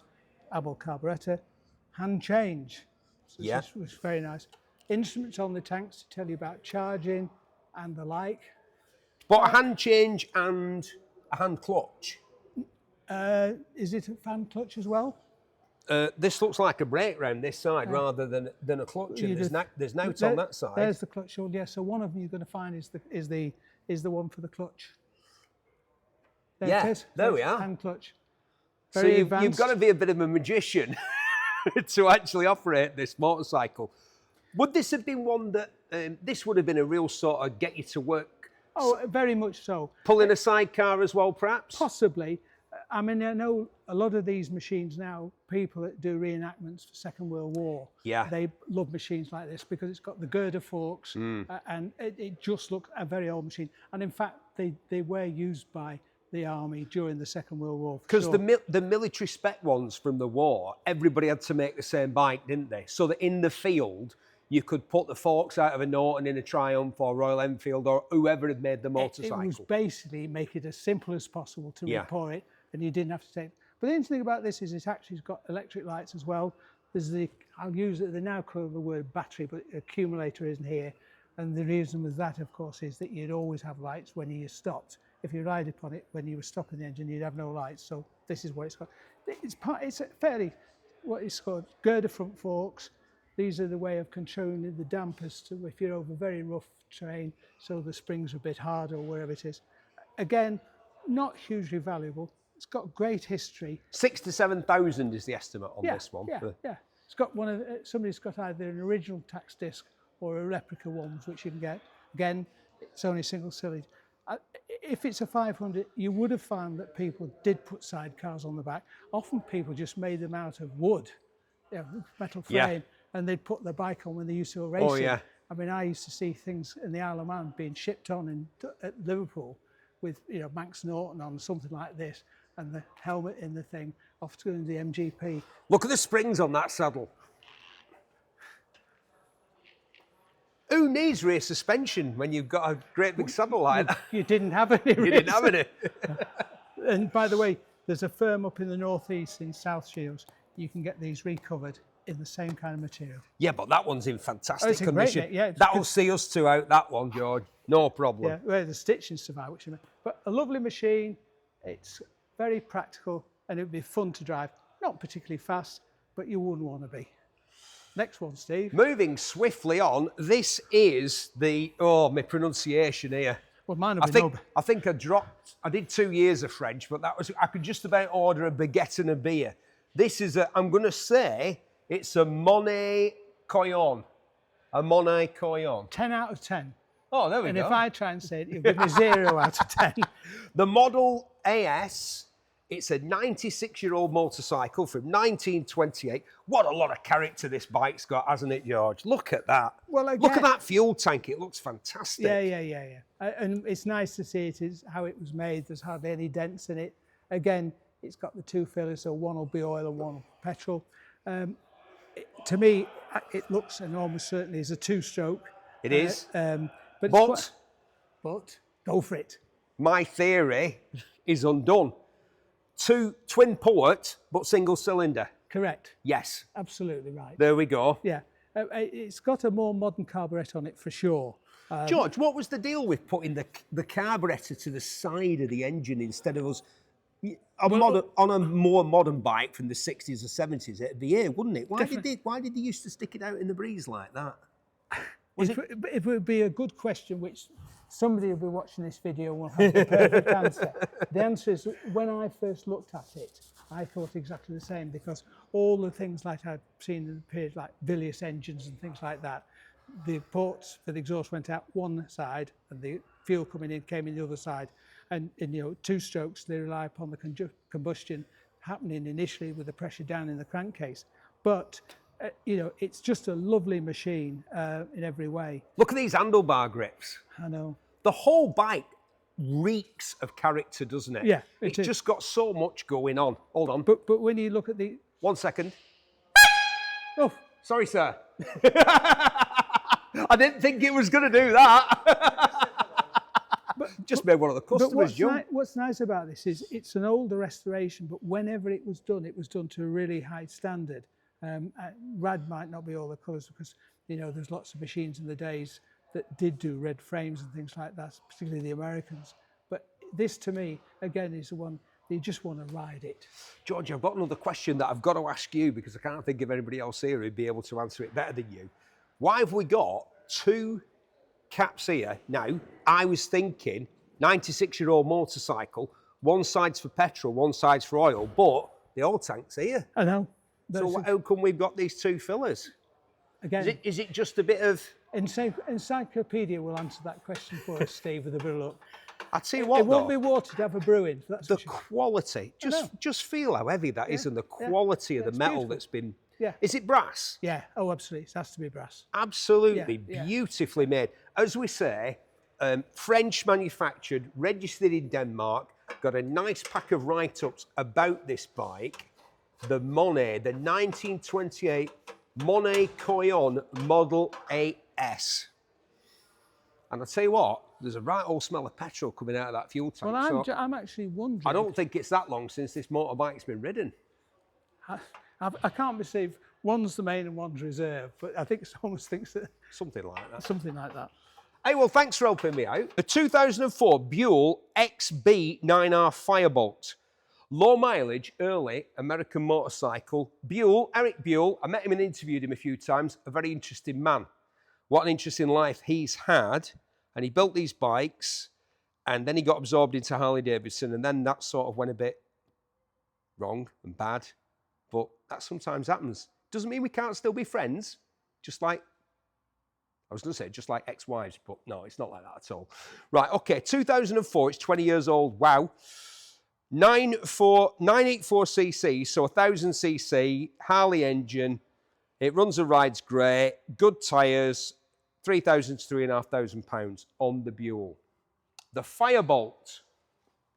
You will believe a Harley can fly. Molto Guzzi Breva 750 IE, Italian sports tourer. Like an Italian Harley Sportster or an Italian Triumph. Which Triumph? A Bonneville? Not a Bonneville, maybe a Thunderbird. Or, better still, a Moto Guzzi, which is what it is. Fuel injection, popular bike, it says here. Popular with the people that bought them, I would imagine. Oh, digitalis. So, the miles are, it runs and rides great, it says here. Current V5. British bike, hold on, let me just check. Yeah, fully registered and everything, sold here in the UK. Got a mile per hour clock and everything, so it is a UK bike. And it's no reserve, cracking.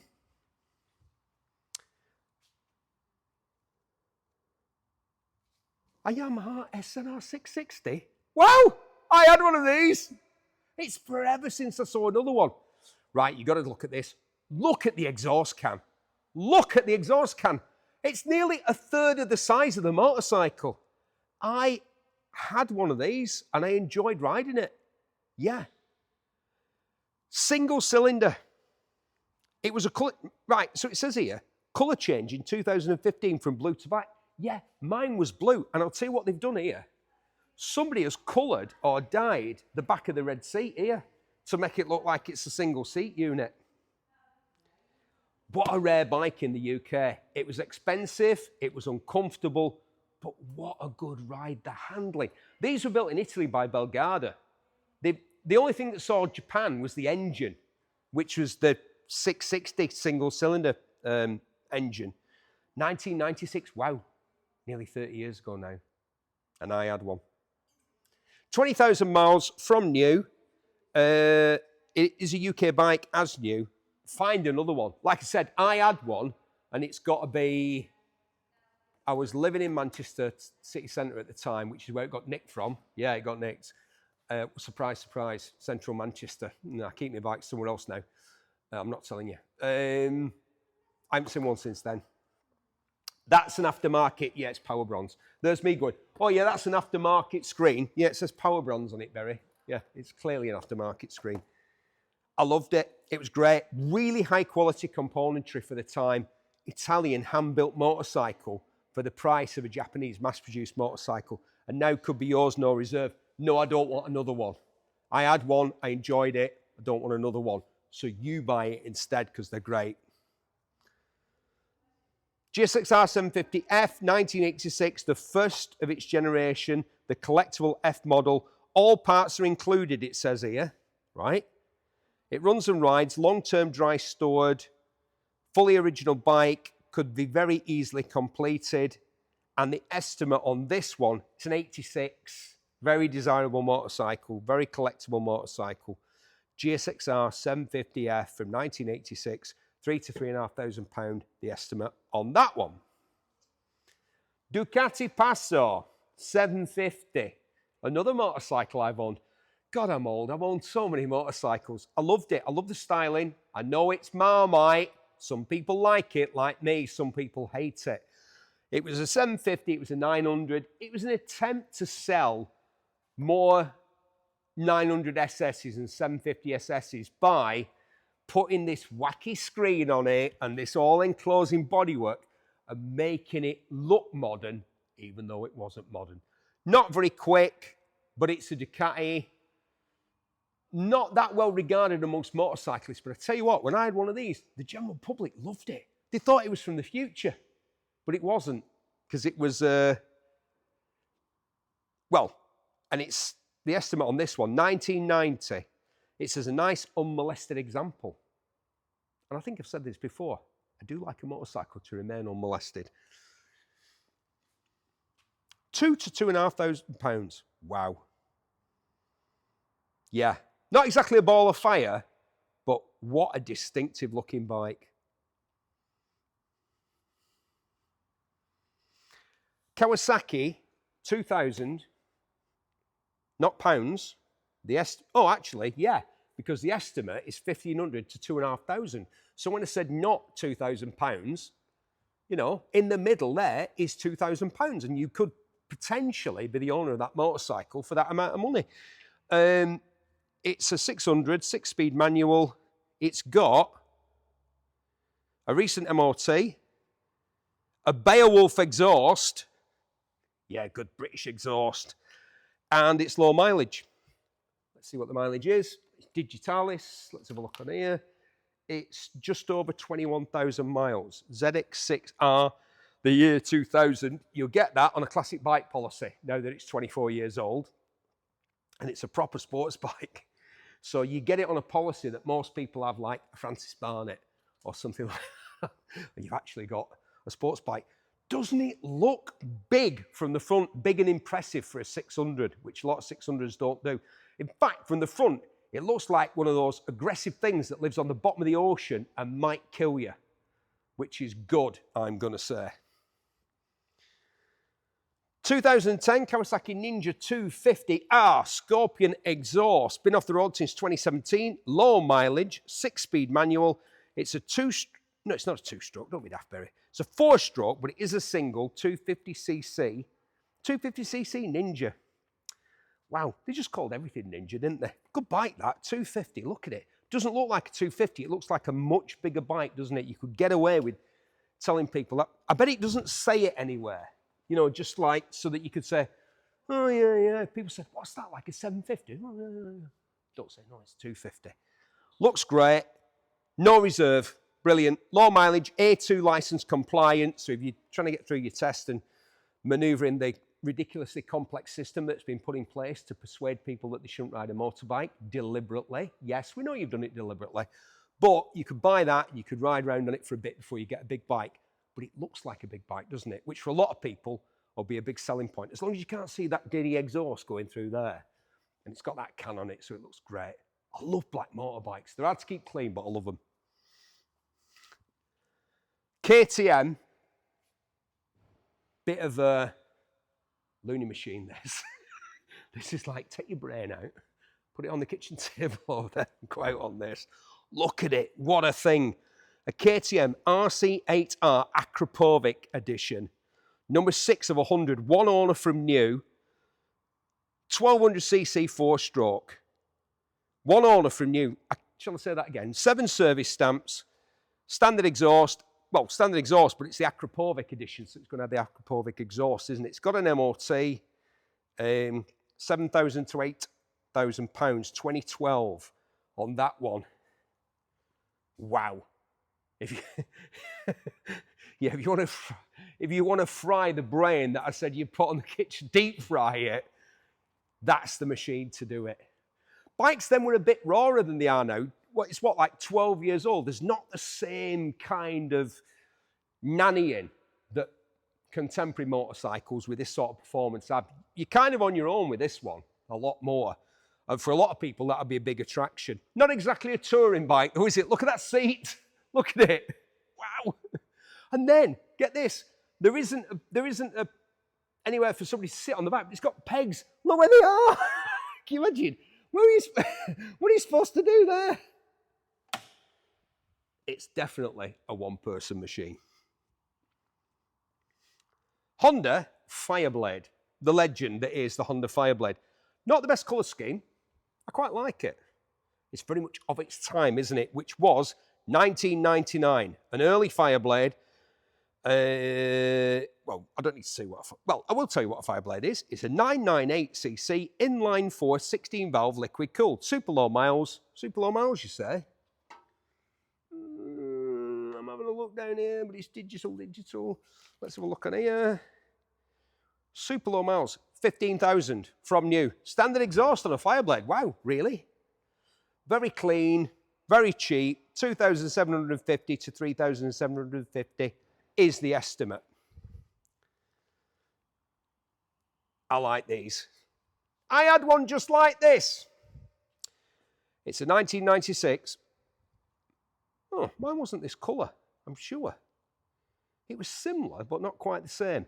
1996 Yamaha FZR1000 X-Up, the legend that was. 5-speed, 1000cc, 4-stroke, 4-cylinder, full running order. It's just had a new MOT, aftermarket screen, aftermarket silencer. The original silencer was like a Brabantia pedal bin that you might have in the kitchen. It was massive. So that was like the first thing that you ditched. I loved it when I had one of these. I had a garage full of bikes and I had one of these. And the thing about it was like my go-to bike. If I had to get somewhere, just get somewhere quick, no fun involved, just on a mission, got to get there. I loved riding my X-Up because it was quick, it always started, it never broke, nothing went wrong with it, it was beautifully made. The estimate on this one is 2,750 to 3,750, 96 FZR1000 Yamaha X-Up. Suzuki GSXR 1995 GSXR 1100 WT, a fast sports tourer, it says here. Oh yeah, I suppose so. Higher bars. It's a pretty sporty motorbike to describe as a sports tourer, but I'm not going to argue with the person who writes these because I've seen him. He's bigger than me, he's stronger than me, and he's a lot younger than me, so I'm not going to argue with him. If he says it's a sports tourer and a fast one, let's go with that. 1100cc, 4-cylinder. We've got a large pack of documents to go with this. The mileage on it is kilometres. Okay, it's an import. Kilometres, 22,500 kilometres. So under 20,000 miles in the last 30 years. Yeah. It's in good nick. It's not the best bike here in terms of condition. It's all sorts of wacky colours. I quite like that. And it's a big bike. It's a lot of bike for the money. The estimate is £2,500 to £3,000 on that one.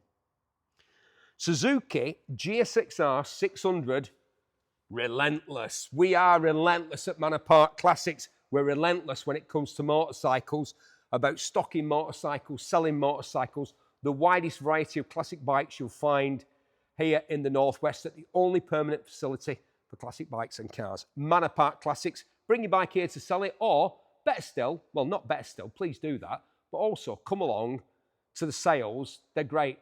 We have such a laugh. And it's just about the passion for motorcycles and cars. Lots of beautiful cars here, but the bike side of it's really my thing, rather obviously. And I love it. The passion's fantastic. I love seeing everybody here. And I love seeing these bikes being sold and going off to other people who can enjoy them and appreciate them. This one is factory standard, limited edition superbike, original Relentless one. It was 700 quid more than the standard model because you got all sorts of extra bits, which I'm sure if you're interested in this bike, you will know all about. No half measures it says on the side. Again, that's us here at Manor Park Classics. No half measures here, my friend. £3,500 to £4,000 on that bike. It's got 20,000 miles on it, by the way. The 2005 Suzuki GSXR750. Relentless. I love saying that. Just sugary water, really, isn't it? That's all it is. Might as well have a brew. Which I'd love to have right now. A lovely cup of tea with some sugar in it, just to keep me going. I'm sure that'll happen in just a minute. The Yamaha YZF750R Fox Eye. 53,000 miles from new. A Swiss import. Swiss import. Completely original bike. Completely original, because they're not allowed to modify them. So it's got the standard exhaust on it and everything, which is in amazing condition. Genesis. Look at that frame, that big spar there, that big, beautiful, curvaceous alloy spar. Cradling that 750cc engine. It's cheap, this one. £2,000 to £2,500 is the estimate. Wow. It's nearly 23 years old. Why is it F750R? Is that all, really, for a fantastic bike? Right. Shall we move over to these two? Ariel. They were sort of trying to find... They were trying to sell bikes up against the big three, BSA, Triumph and Norton. So firms like Velocette and Ariel had to do things differently. They had to try and find a different market. And that's what they did with this, which is the Arrow. They had the leader. This is an Arrow, isn't it? I think, an Ariel Arrow. I saw one the other week in the National Motorcycle Museum, which I highly recommend, next to the NEC in Birmingham. If you've got to go to the NEC for something, like a concert, or there's that Bear Grylls experience thing or whatever, there's all sorts of stuff down there now. Pop into the Motorcycle Museum. If you've been before, pop in again, because they're always getting new, exciting stuff. Yeah, it's an Ariel Arrow, 1961. So they kind of fed it all in and tried to make it look modern, even though it wasn't really. And they tried to save money by making things out of pressed steel instead of, you know, creating them in a more expensive way. I love this two-tone colour scheme. Again, they tried to make it look different to the Nortons and the Triumphs and the BSAs. It was so tough to compete with those guys, for the little guys, that they had to just try anything, and they did. Good little bike. I remember talking to Johnny Briggs, aka Mike Baldwin, off of Coronation Street, in a bar in Manchester, about him riding one of these in the iconic British motorcycle movie, The Leather Boys. And I said to him, Johnny, I had to keep checking myself so I didn't call him Mike, because I didn't want to do that, even though other people did. Hey, Mike! He's not called Mike, that's a fictional person, he's called Johnny. I said, how come you rode an Ariel Arrow in that film? And he said, well, because he wasn't the tallest of men. Bit short in the leg. I'm quite short in the leg. I'm long in the body, short in the leg. So he said, I couldn't get my feet on the floor on a Triumph for a Norton. So they just sent me to a big motorbike shop in London and said, sit on motorbikes until you find one that fits you. And he ended up on one of these. But they look quite fast, don't they? I admire that they were doing. This is a lovely example. It's a UK bike. It's been had an engine rebuild, and for a 1961 vintage motorcycle with such a distinctive look, such a pretty bike, it's cheap, £2,000 to £3,000. People, it's the 60th anniversary of that film, The Leather Boys, and you should watch it. But, oh no, I'm not going to say that. I was going to say, make sure you know who you're watching it with, because the theme of it is perhaps not what you think. Yeah, that's all I'm going to say. And there's no wrong with it, but just be careful. You might give somebody the wrong impression, and you won't want to do that. I like this. Talk about unusual. Talk about distinctive. Talk about oddball. It's an Yamaha Zefiro 150. There's no reserve. A charming motorcycle in good running order, 150cc single two-stroke, no clock, starts and runs, MOT exempt, unregistered. It's got an Italian number on the back. You could run around on that. When they pull you over, they go, is this your motorcycle, sir? You go, no speak the English. I'm I'm sorry if that's terribly offensive. I'm just trying to think of a way that you could ride this on the road. You might just want to have it as a bit of fun, like it'd make a great pit bike. If you're involved in bike racing, car racing, whatever, just imagine what a cool pit bike that is. Fantastic. And no reserve. Yamaha, they made race bikes, they made aeroplanes. It's built like that. Look at all these castings. Absolutely superb quality. And like I said, available to you at Manor Park Auctions this coming Sunday, no reserve. Oh, you probably worked that out from watching these or watching the stuff I've done on various TV programs, mainly Top Gear, I'll be honest, over the last 30 odd years. God, 30 odd years now. But I like these. I liked them at the time and I like them now. Pierce Brosnan rode one of these. Was she called Michelle Yeoh? That lovely lady who was a Bond girl. Because you remember, she ended up sat the wrong way in front of him on a motorbike. I'm not going to recommend that for your enjoyment of a motorcycle. If you have a significant other you want to take with you, that's the best place to sit them. Not on the tank, they'll scratch the tank. You don't want that, do you? The R1200C, this one's done 40,000 miles. It's a 19, what would it be, about 96? Completely wrong, 2003.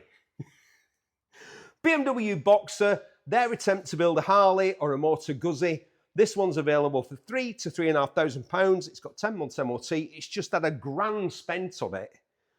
So £3,000 to £3,500. It's got to be a bargain. The BMW R1200C from 2003. Look at me, I could have been Bond. Do you not think? Well, maybe not. If Bond was from Bury, the name's Bond, and I'm from Bury, Steve Bury. The sale's on Sunday, not Saturday. We've got a separate day for bikes now, and that is indicative of Manor Park's commitment to bike sales. We've got a separate day for bikes. We've got over 100 bikes in the sale, so come down. If now tells, you might get a free cup of tea, and you'll see loads of fantastic bikes, but if you're coming to buy, we've got some belting bargains. See you Sunday.